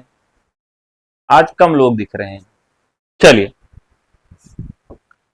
अभिज्ञान शाकुंतलम में कुल कितने अंक हैं और इसके चतुर्थ अंक का मुख्य वर्ण विषय क्या है, जिसे नाटक का सर्वश्रेष्ठ भाग माना जाता है? जिसे नाटक का सर्वश्रेष्ठ भाग माना जाता है। देखिए, जो काव्य है उस काव्य में नाटक सबसे रम्य है, और नाटकों में अभिज्ञान शाकुंतलम सबसे रम्य है, और अभिज्ञान शाकुंतलम में चतुर्थ अंक सबसे रम्य है, और चतुर्थ अंक में श्लोक चतुष्टय सबसे रम्य है। तो यहां पर क्या होगा कि अभिज्ञान चतुर्थ अंक का मुख्य वर्ण विषय क्या है, जिसे नाटक का सर्वश्रेष्ठ भाग माना जाता है, यह बताना है। तो इसमें राजा दुष्यंत का पश्चाताप और अंगूठी की प्राप्ति, यह क्या माना जाता है? सर्वश्रेष्ठ भाग माना जाता है। महाकवि भवभूत विरचित उत्तर रामचरितम नाटक का प्रधान उपजीव कथा का मूल स्रोत क्या है? मूल स्रोत क्या है?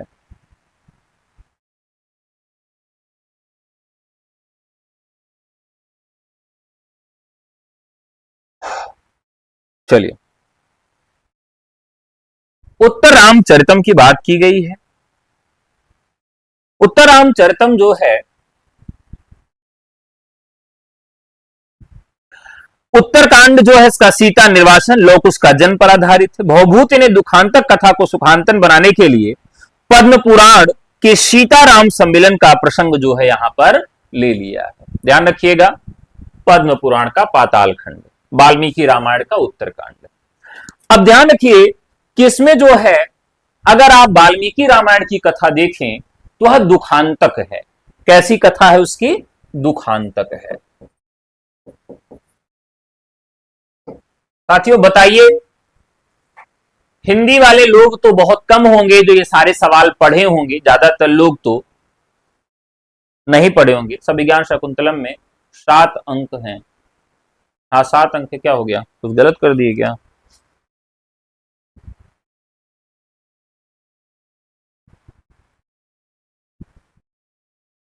हाँ,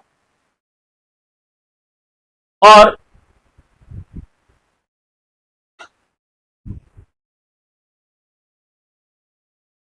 अच्छा, विदाई का प्रसंग है क्या? मारीच आश्रम में भरत की पहचान भी होती है, यह किस अंक में है? बताइए।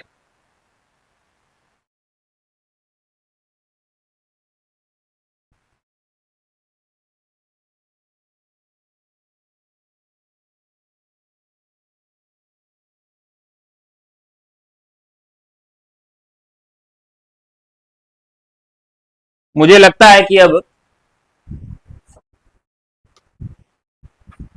एक बार आप सबको इसके विषय में बता ही दे थोड़ा सा। अच्छा कि आपने याद दिला दिया। प्रथम अंक जो होता है राजा दुष्यंत का आश्रम में प्रवेश होता है। ठीक है, राजा दुष्यंत शिकार खेलते हुए कर्ण के आश्रम में पहुंचते हैं और कर्ण की दत्तक पुत्री शकुंतला को देखते हैं, दोनों दूसरे पर आकर्षित हो जाते हैं। दूसरा जो होता है वो आश्रम में निवास करते हैं। क्या करते हैं? आश्रम में निवास करते हैं।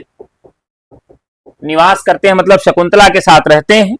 आश्रम की राक्षसों की रक्षा करने के बहाने वहीं रुक जाते हैं। राजा अपने विदूषक मित्र माधव्य से अपने दिल की बात कह देते हैं। तो यानी माधव्य का जो पहला वर्णन मिलता है वह कहां मिलता है? द्वितीय अंक में। ये माधव्य जो है उससे अपने दिल की बात कहते हैं कि भाई शकुंतला मुझसे प्रेम करती, मैं शकुंतला से प्रेम करता हूं। तृतीय अंक जो है इसमें उनके गंधर्व विवाह की बात की गई है। क्या करते हैं वो? तृतीय अंक में गंधर्व विवाह करते हैं। शकुंतला भी विरह में बीमार हो जाती है और सखियों के कहने पर प्रेम पत्र लिखती है। दुष्यंत सामने आते हैं और दोनों गंधर्व विवाह प्रेम कर लेते हैं। कुछ समय बाद अपनी राजधानी वो लौट जाते हैं और एक अंगूठी अपनी दे देते हैं। फिर चतुर्थ अंक जो है इसमें क्या है? विदाई का वर्णन है। राजा भूल जाते हैं और जब ऋषि लौट कर आते हैं तो उनको सारा प्रसंग पहले से ही मालूम होता है। तो वो क्या कहते हैं कि चलो ऐसा है कि भाई अब इनकी विदाई कर दिया जाए, तो विदाई करते हैं। शकुंतला दुष्यंत की यादों में खोई रहती, तभी आश्रम में दुर्वासा आते हैं, उनको श्राप दे देते हैं। यानी जो श्राप का वर्णन है वो श्राप भी आपका कहां पर मिलता है? तो वो चतुर्थ अंक में ही उनको मिलता है। फिर उसके बाद जो उनकी सखियां हैं, पहचान चिन्ह दिखाने पर उनका श्राप समाप्त हो जाता है, ऐसा वो बताते भी हैं। और महर्षि कर्ण लौटते हैं, गर्भवती शकुंतला को विदा करते हैं और यह उनकी मार्मिक विदाई का क्षण है। इसमें क्या करते हैं? मार्मिक विदाई उनकी की जाती है। ध्यान रखिएगा, बहुत ही महत्वपूर्ण खंड है ये। चौथा जो अंक है ये उनके मार्मिक विदाई का खंड है, यानी उनकी विदाई कहां की जाती है? चतुर्थ अंक में की जाती है। जो उनका पांचवा अंक है उसमें क्या करता है? प्रत्याख्यान अस्वीकार होता है। प्रत्याख्यान अस्वीकार किया जाता है। अस्वीकार किया जाता है। इसका मतलब क्या होता है कि शकुंतला राजा के दरबार में जब पहुंचती है तो श्राप के प्रभाव के कारण दुष्यंत उनसे पहचानने से मना कर देते हैं। रास्ते में नदी में हाथ धोते समय शकुंतला की अंगूठी गिर गई थी। शकुंतला रोते हुए बाहर निकलती हैं, तभी एक दिव्य ज्योति उसकी माता जो है उसे वहां से उठा ले जाती है। यानी जो शकुंतला को वहां से कौन लेकर चला जाता है? तो मेनका। वो रोती हुई जब बाहर निकलती, कोनो बात नहीं बिटिया, हम तो का अपने साथे ले चलते हैं, तू परेशान न हो। ठीक बा। तो वो क्या करती है?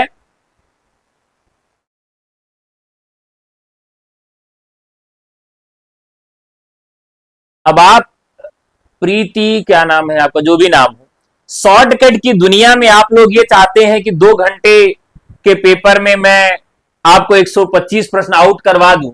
तो जो लोग 2 साल 4 साल और 5 साल से तैयारी कर रहे हैं उनके साथ तो ये गड़बड़ी होगा ना।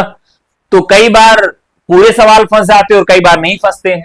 बहरहाल हूबहू 41 सवाल फंसे हैं जो मैंने 2-2 घंटे के मैराथन कराई थी, 7 घंटे का एक पूरा सिलेबस पढ़ाया था और 4 घंटे का वन लाइनर पढ़ाया था। उससे 41 सवाल हूबहू फंसे हैं।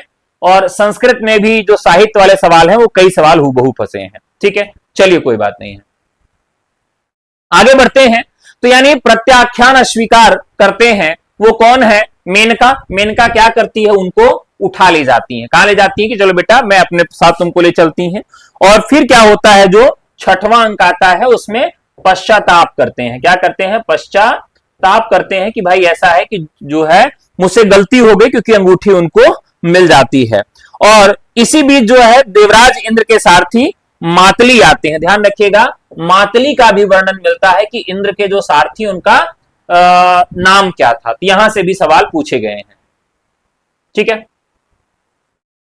तो यहां पर क्या है कि उनका पश्चाताप जो था वह मातली जो है वो कौन थे? यह उनके इंद्र के सारथी थे और राजा के राक्षसों के युद्ध की सहायता के लिए स्वर्ग आमंत्रित करते हैं कि राजा जी आइए और जो है राक्षसों के साथ युद्ध करिए और इंद्र की सहायता करिए। यह 6वें अंक में होता है। और फिर 7वां अंक जब शुरू होता है तो 7वें अंक में क्या होता है? उनका पुनर्मिलन होता है। क्या होता है? पुनर्मिलन होता है। किसका होता है? तो शकुंतला का और दुष्यंत का। कहां होता है? मारीच के आश्रम में। किसके आश्रम में? मारीच के आश्रम में। तो मारीच के आश्रम में जो है लौटते समय वहीं पर वो रुकते हैं।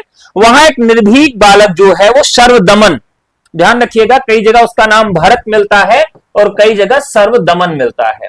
तो आपके यहां जो पेपर में सवाल पूछा जाएगा कि शकुंतला और भरत के पुत्र का क्या नाम है, ठीक है, तो वहां पर क्या है, सर्वदमन जो है वो उनके पुत्र का नाम था। तो सर्वदमन जो है उसको वो खेलते हुए देखते हैं और वो सिंह का दांत गिनता रहता है और उन्हीं का वो पुत्र था, और अंत में क्या होता है, उनका पुनर्मिलन हो जाता है।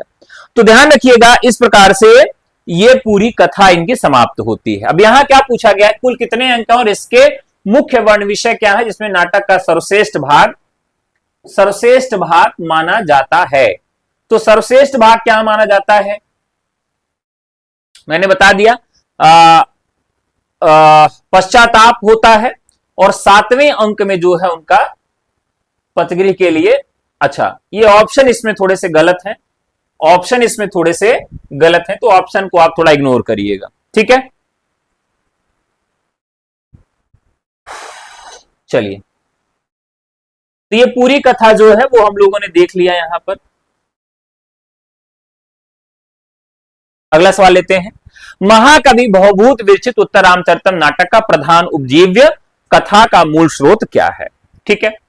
चलिए, संस्कृत साहित्य से पीजीटी में बात करें तो पिता का नाम पूछा गया था, वह सवाल आया है, और उपजीव्य किसका, कौन सा ग्रंथ है, यह सवाल आया है, और बाकी एक सवाल और आया था जिसमें पूछा गया है कि नवीन उद्भावना, एक तो दृश्य वाला था और एक और कोई सवाल था।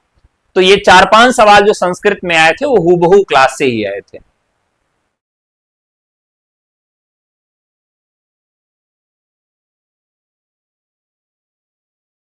चलिए आगे बढ़ते हैं, प्रसंख्या 82 लेते हैं। हाँ, ये तो हो ही गया था। अगला सवाल, उत्तर रामचरितम नाटक में अंकों की कुल संख्या कितनी, उसमें कुल कितने पद्यात्मक श्लोक पद्य संख्या निबद्ध किए गए हैं उत्तर रामचरितम। तो उत्तर रामचरितम में कुल 7 अंक हैं और 256 श्लोक हैं, राइट आंसर हो जाएगा। उत्तर रामचरितम के 7वें अंक का मुख्य वर्ण विषय क्या है, जो नाट्य शास्त्रीय दृष्टि से अत्यंत महत्वपूर्ण है। ध्यान रखिएगा कि सबसे महत्वपूर्ण क्या है, गर्भ नाटक है, नाटक के भीतर नाटक। यानी यह भी सवाल पूछा जाता है कि संस्कृत साहित्य में गर्भांग के लिए कौन जाना जाता है, संस्कृत साहित्य में गर्भांग के लिए कौन माना जाता है। तो राइट आंसर हो जाएगा गर्भांग के लिए गर्भ नाटक, यानी नाटक के भीतर नाटक का मंचन, यानी राम सीता का अंतिम पुनर्मिलन। इसकी वजह से ये नाट्यशास्त्र की दृष्टि से बहुत ही महत्वपूर्ण माना जाता है। भवभूत विरचित महावीर चरितम नाटक में कितने अंक हैं और इसका मुख्य वर्ण विषय रामायण के किस भाग पर आधारित है। तो महावीर चरितम जो है यह 7 अंकों का है और यह वीर रस प्रधान है। राम के प्रारंभिक जीवन से लेकर रावण वध अयोध्या लौटने तक की कथा है और माल्यावान की चालों से इसमें दिखाया गया है। यानी 7 अंक राम के विवाह से लेकर रावण वध और राज्याभिषेक तक का वीर रस प्रधान काव्य है। भवभूत के मालती माधव प्रकरण ग्रंथ की कथा का स्रोत क्या है, तो यह भी महत्वपूर्ण है। 10 अंकों का प्रकरण ग्रंथ है, 10 अंकों का यह प्रकरण ग्रंथ है या कवि की मौलिक कल्पना कवि कल्पित है, जिसमें आंशिक संकेत गुडाढ़ की बृहत कथा से लिया गया है। महाकवि दंडी विरचित 10 कुमार चरितम गद्य काव्य के वर्ण विषय का मूल स्रोत क्या माना जाता है, इसमें कुल कितने कुमारों की यात्राओं का वर्णन किया गया है। ध्यान रखिएगा, तो इसमें लोक जीवन साहित्यिक यात्राओं का ताना बाना बृहत कथा के शिल्प का प्रयोग किया गया है। राजवाहन सहित 10 कुमारों के अद्भुत दिग्विजय और प्रेम की यात्राओं का वर्णन इसमें किया गया है। तो ध्यान रखिएगा, 10 राजाओं का नाम भी मैंने कल की क्लास में आपको बताया था कि वो 10 राजा कौन कौन से थे। तो ये राइट आंसर आपका हो जाएगा ए ऑप्शन। 10 कुमार चरितम के 7वें उच्छ्वास मंत्रगुप्त चरित का सबसे अनूठा वर्ण विषय क्या है, जो दंडी को शब्द कौशल की पराकाष्ठा है, शब्द कौशल की पराकाष्ठा वो बनता है। देखिए 7वें उच्छ्वास में जब राजकुमार मंत्रगुप्त अपनी कथा सुनाता है, उसे ओष्ठ अपना प्रियतमा के दक्षदंत के कारण आपस में मिल नहीं सकते थे, दंडी ने असाधारण भाषा प्रयुक्त दिखाते हुए उसे पूरे अध्याय में ओष्ठ वर्णों का एक भी प्रयोग नहीं किया। इसे निरोष्ठ्य रचना कहा जाता है। ध्यान रखिएगा, बहुत ही मोस्ट इंपॉर्टेंट रचना है। मतलब इस प्रकार की जो प्रतिभा है, इस प्रकार की जो प्रतिभा है वह दंडी में ही हो सकती है। इस प्रकार की प्रतिभा दंडी में हो सकती है क्योंकि पद लालित्य के लिए ये माने जाते हैं। तो प्रेसी द्वारा होंठ काट लिए गए थे रति क्रीड़ा के दौरान। अब क्या हुआ, मंत्रगुप्त का जो है मुख ओठ जो है बेचारे का सूज आया। अब वो मुख जो ओठ था, कुछ वर्ण होते हैं वकार से दंत ओष्ठ, यानी ओष्ठ से जो उच्चरित होने वाले वर्ण है उनका आगे जो भी वर्णन था वो किया ही नहीं उन्होंने, क्योंकि उनको ये दिखाना था कि अब जो है मंत्रगुप्त का ओंठ सूच गया है भाई, तो बोलेगा कैसे, नहीं बोलेगा। तो बकार से दंतोष्ठ ये वर्ण यानी प फ ब भ म का सर्वथा निषेध करके पूरा गद्य लिखा गया है। तो इस दृष्टिकोण से मोस्ट इंपॉर्टेंट क्वेश्चन है ये, इसे आप जरूर याद रखिएगा। अगला सवाल लेते हैं, बृहत्रयी के तीनों महाकाव्यों किरातार्जुनीयम, शिशुपाल वधम, नैषधी चरितम के कथा स्रोतों में कौन सी समानता है? ध्यान रखिएगा, अब तीनों के उपजीव्य या मूल कथा का स्रोत जो है वह महाभारत ही है। तीनों का मूल जो है वह महाभारत ही है। यह बहुत ही महत्वपूर्ण है। तो साथियों थैंक यू। अब चलिए दूसरा चैप्टर शुरू करते हैं आप लोगों के लिए। संस्कृत साहित्य का इतिहास हमने देख लिया, अब हिंदी साहित्य का इतिहास एक बार फटाफट हम लोग देख लेते हैं। 50 सवाल उससे भी संबंधित हैं, और क्योंकि संस्कृत साहित्य का जो सवाल था वो छूट गया था ना, तो चलिए आज हम लोग हिंदी साहित्य वाला सवाल एक बार देख लेते हैं। चलिए तो शुरू करते हैं। आज का पहला सवाल हिंदी साहित्य के इतिहास से संबंधित है।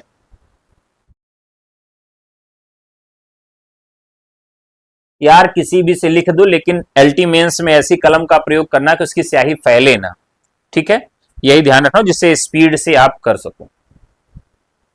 चलिए आगे लिखते हैं हिंदी साहित्य का इतिहास लेखन पर। हिंदी साहित्य के इतिहास लेखन का सबसे पहला प्रयास किस विद्वान ने किया? तो यहां ये थोड़ा फटाफट करेंगे सवालों को।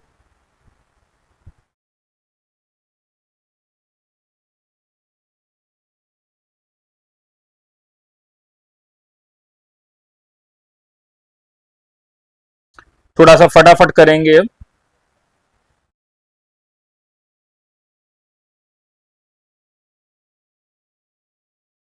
चलिए पहला सवाल लेते हैं।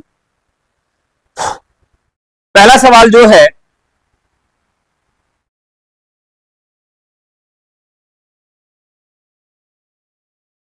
गारसा द तासी। गारसा द तासी हैं, इन्हें प्रथम सूत्रपातकर्ता माना जाता है और इन्होंने यह ग्रंथ लिखा था। गारसा तासी के इतिहास ग्रंथ हिंदुस्तानी का प्रथम भाग किस वर्ष प्रकाशित हुआ था? तो किस वर्ष प्रकाशित हुआ था? 1839 में, यानी 3 डेट याद रखिएगा, 1839, 1847 और 1871। ये 3 तिथियां इसकी आप जरूर याद रखिएगा, क्योंकि तीनों तिथियों से सवाल आपके यहां पूछे जाते हैं, ठीक है। तो इसका दूसरा संशोधित संस्करण 3 भागों में आता है 1871 में। ये क्या है? दूसरा संस्करण है इसका। यहां पर लोगों को बड़ा कंफ्यूजन हो जाता है। इसका दूसरा संस्करण जो है वह कब आता है? 1871 में आता है।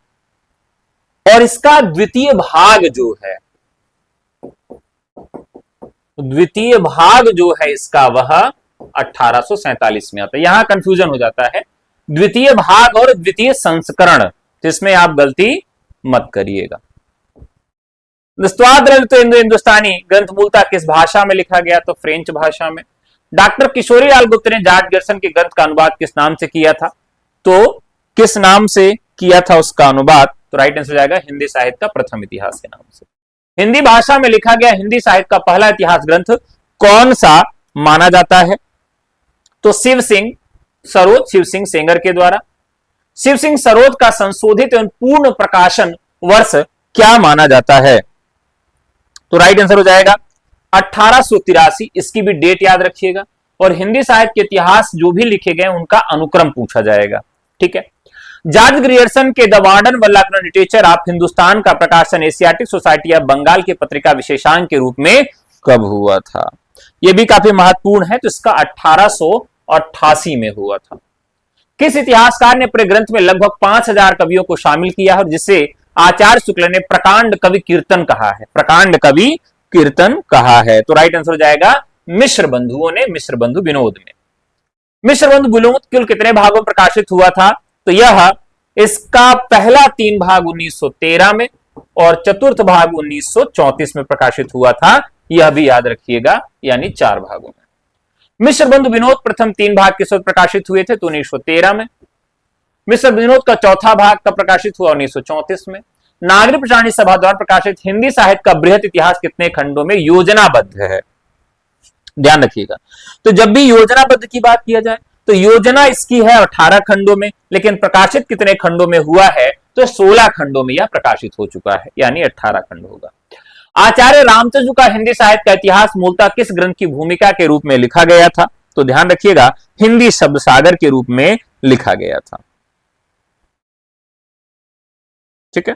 हिंदी साहित्य का विकास के नाम से बाद में ये आता है। आसान सवाल है, आगे बढ़ेंगे। आचार्य रामचंद्र का हिंदी साहित्य के इतिहास स्वतंत्र पुस्तक के रूप में किस वर्ष प्रकाशित हुआ? 1929 में। शुक्ल जी ने इतिहास लेखन में किस पद्धति का अनुसरण किया जिसे इतिहास लेखन की सर्वश्रेष्ठ पद्धति माना जाता है? विधेयवादी पद्धति, जिसे उन्होंने तेन से ग्रहण किया था। तेन से ग्रहण किया था और वो 3 तत्व इनके इतिहास में मिलते हैं, इसे विकासवादी पद्धति के नाम से भी जाना जाता है। किस पद्धति के नाम से? विकासवादी पद्धति के नाम से।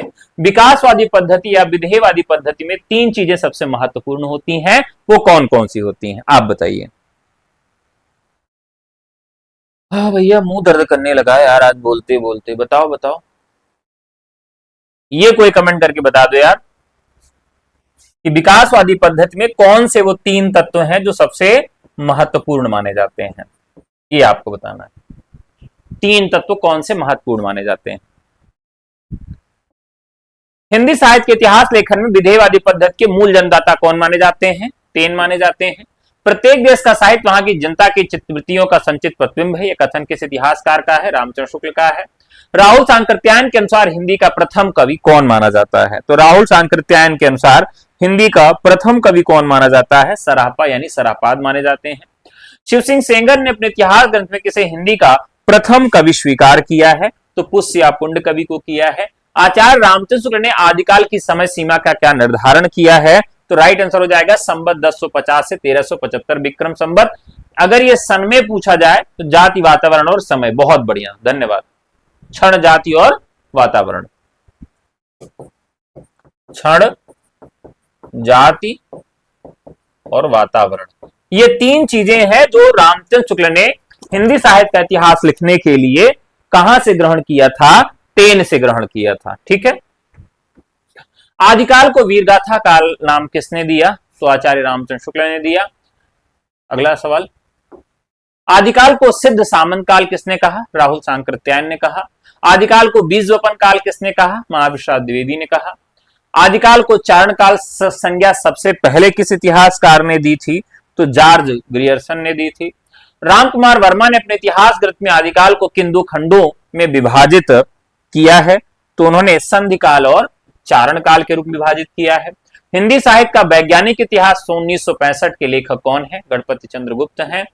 हिंदी साहित्य का आलोचनात्मक इतिहास के लेखक कौन है? तो राइट आंसर हो जाएगा रामकुमार वर्मा है 1938 में। हिंदी साहित्य की भूमिका 1940 ग्रंथ के लेखक कौन है? आचार्य हजारी प्रसाद द्विवेदी हैं। मैं इस्लाम के महत्व को भूल नहीं रहा हूं, लेकिन जोर देकर कहना चाहता हूं कि अगर इस्लाम ना भी आया होता तो साहित्य का 12 ना वैसा होता जैसा कि आज है। आचार्य हजारी प्रसाद द्विवेदी कथन है। रीति काल को अलंकृत काल नाम किस इतिहासकार ने दिया?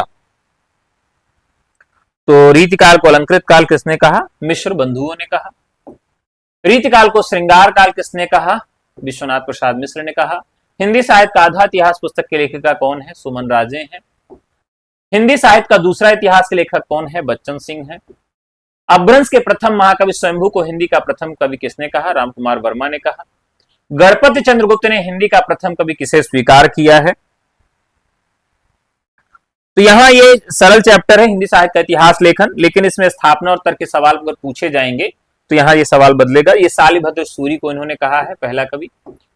गारसा तासी के इतिहास ग्रंथ का हिंदी अनुवाद हिंदू साहित्य का इतिहास नाम से किसने किया? तो लक्ष्मी सागर वार्ष्णेय ने किया। लक्ष्मी नारायण वार्ष्णेय की लिखा गया तासी ग्रंथ का अनुवाद किस वर्ष प्रकाशित हुआ था? ये थोड़ा सा महत्वपूर्ण है, तो 1952 में। अब देखिए स्थापना और तर्क के सवाल हैं। यहां पर क्या है? स्थापना और तर्क के सवाल है, ये थोड़ा ध्यान से देखेंगे। आचार्य रामचंद्र शुक्ल ने युगीन परिस्थितियों और लोक चित्तवृत्ति को साहित्य के विकास का मुख्य कारण माना, क्योंकि साहित्य केवल व्यक्तिगत साधना है और इसका जनता की सामाजिक परिस्थितियों से कोई संबंध नहीं होता है। अब बताइए, इतना देर लगातार फास्ट फास्ट फास्ट चले क्योंकि आसान सवाल थे। अब कठिन सवाल आया है, आप लोग जवाब दें।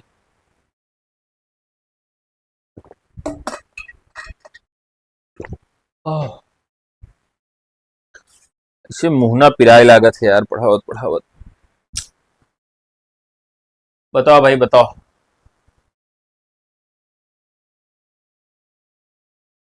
चलिए अब देखते हैं कि क्या सही इसका जवाब होगा। प्रश्न संख्या 38। तो शुक्ल जी का इतिहास दर्शन लोक चित्तवृत्ति पर आधारित है। आर गलत है। साहित्य कभी केवल व्यक्तिगत साधना नहीं होता, उसका समाज युगीन परिस्थितियों से अनिवार्य संबंध भी होता है। यानी ए सही है और आर गलत है। आचार्य हजारी प्रसाद द्विवेदी शुक्ल जी की कई स्थापनाओं का तर्कपूर्ण खंडन करते हैं और परंपरा के सातत्य पर बल देते हैं। द्विवेदी जी के अनुसार भक्ति आंदोलन केवल बाहरी मुस्लिम आक्रमण की निराशा की प्रक्रिया नहीं, बल्कि भारतीय सांस्कृतिक परंपरा का स्वतः स्फूर्त विकास है। राइट आंसर हो जाएगा। ए और आर दोनों सही है, ए और आर की सही व्याख्या करता है। जॉर्ज ग्रियर्सन ने सबसे पहले हिंदी साहित्य का भाषा की दृष्टि से क्षेत्र निर्धारण किया और संस्कृत प्राकृत अपभ्रंश को इससे अलग किया। कथन निष्कर्ष, ग्रियर्सन ने सबसे पहले भक्तिकाल को हिंदी साहित्य का स्वर्ण युग कहा था। निष्कर्ष, केवल कथन एक सत्य है, केवल कथन दो सत्य है, दोनों कथन एक और दो सत्य है, दोनों कथन असत्य हैं।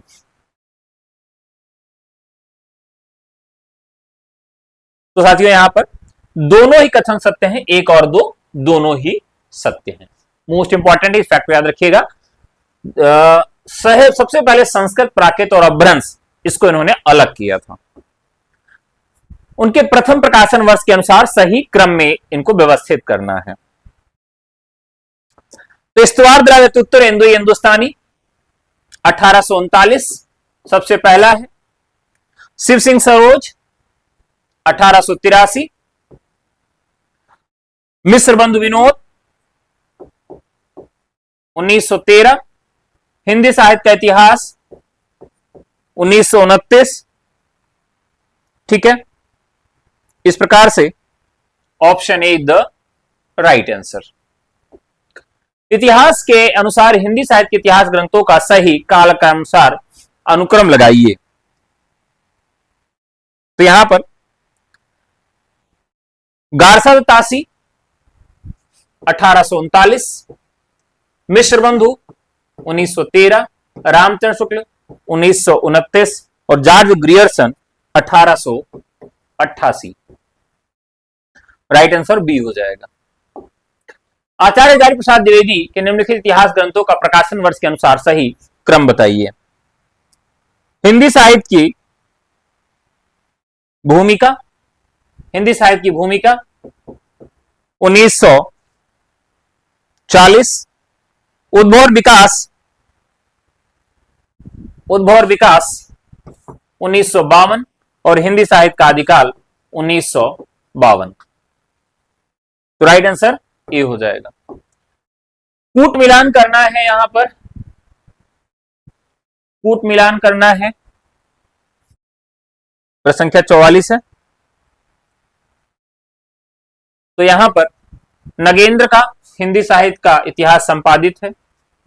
रामचंद्र चतुर्वेदी हिंदी साहित्य और संवेदना का विकास, और ये हिंदी साहित्य का दूसरा इतिहास बच्चन सिंह। श्री कृष्ण लाल का आधुनिक हिंदी साहित्य का इतिहास, ए ऑप्शन। कूट मिलान कीजिए। आचार्य विश्वनाथ प्रसाद मिश्र, आचार्य रामचंद्र रामकुमार वर्मा और सुमन राजे। तो यहां पर आचार्य विश्वनाथ प्रसाद मिश्र वीरकाल और वीरगाथा काल, राम कुमार वर्मा संधि काल एवं चारण काल, सोमन राजे आधार काल। निम्नलिखित में से कौन सी आदिकाल की प्रमुख प्रवृत्ति या विशेषता नहीं है? तो राष्ट्रीय चेतना और देश प्रेम का व्यापक प्रसार, यह आपको आदिकाल में नहीं मिलता है, राष्ट्रीयता का अभाव था। रीतिकाल की प्रमुख साहित्यिक प्रवृत्ति या विशेषता क्या रही है? क्या रही है? लक्षण ग्रंथों का निर्माण और श्रृंगारिकता, ये उसकी विशेषता रही है। आचार्य रामचंद्र शुक्ल के इतिहास ग्रंथ की सबसे बड़ी प्रविधिगत विशेषता क्या है? महत्वपूर्ण सवाल है। उन्होंने क्या किया था कि कवियों के केवल जीवन वृत्त के स्थान पर उनकी साहित्यिक प्रवृत्तियों और मूल्यों का मूल्यांकन करना। आदिकाल के नामकरण के संबंध में कौन सा युग्म असंगत या गलत है? राइट आंसर होगा आचार्य महाप्रसाद द्विवेदी सामंत काल, बीज वपन काल कहा था। आचार्य रामचंद्र शुक्ल ने आधुनिक काल को प्रधानता और प्रवृत्तियों के आधार पर किस नाम से अभिहित किया? गद्यकाल के नाम से। तो ये आदिकाल मतलब हिंदी साहित्य के इतिहास लेखन से संबंधित कुछ सवाल थे। ठीक है, तो आज का ये छोटा सेशन था। आज स्टूडेंट्स भी थोड़े से कम थे क्योंकि आज जो एक मैराथन क्लास थी 7 घंटे वाला, उसको टीचर्स एकेडमी पर लगाया गया था। तो बहुत सारे स्टूडेंट्स जो थे वो आज वहां पर थे, क्लास देख रहे थे। तो 7 घंटे की उनका जो डाटा वो खत्म हो गया होगा, इस वजह से यहाँ कम स्टूडेंट रहे होंगे। बहरहाल कल आप लोगों से पुनः मुलाकात करते हैं और कल का जो टॉपिक है वो टॉपिक आपका रहेगा, इस बार जो हम प्रैक्टिस शुरू करवा रहे हैं वो आधुनिक काल से शुरू करवा रहे हैं। ठीक है, आधुनिक काल से शुरुआत करवा रहे हैं क्योंकि अब का जो पैटर्न है वो थोड़ा सा उल्टा है। आदिकाल, भक्तिकाल, रीतिकाल पे सवाल कम पूछे जा रहे हैं, आधुनिक काल पे सवाल अधिक पूछे जा रहे हैं। तो आधुनिक काल को हम लोग उल्टे क्रम से तैयारी कर रहे हैं, तो ये रहेगा। बाकी इंटरव्यू के लिए क्या तैयारी करें, क्या पढ़ें, कैसे करें, इस पर भी एक क्लास में जल्दी लेकर आऊंगा कि इंटरव्यू की तैयारी कैसे करें, उसमें क्या क्या चीजें महत्वपूर्ण होती हैं। ठीक है, तो साथियों आज का एपिसोड कैसा लगा आप लोग कमेंट करके जरूर बताइएगा। आपको अच्छा लगा हो तो वीडियो खत्म होने के बाद कमेंट जरूर करिएगा, उससे अप्रिसिएशन मिलता है और नेक्स्ट क्लास के लिए ऊर्जा मिलती है कि मैं आपको और अच्छे सवाल खोजूं और फिर लेकर आपके सामने उपस्थित हूं। अगर आप 2026 की अपकमिंग वैकेंसी के लिए धुरंधर बैच लेना चाहते हैं, गवर्नमेंट डिग्री कॉलेज के लिए प्रैक्टिस लेना चाहते हैं, टीजीटी के लिए मॉडल पेपर लेना चाहते हैं या फिर जीआईसी प्रवक्ता के लिए मॉडल पेपर और मेंस का बैच लेना चाहते हैं, तो आप व्हाट्सएप कर सकते हैं हमें। नंबर है 9628959237। आज के लिए इतना ही, मिलते हैं कल, तब तक के लिए नमस्कार, जय हिंद, धन्यवाद।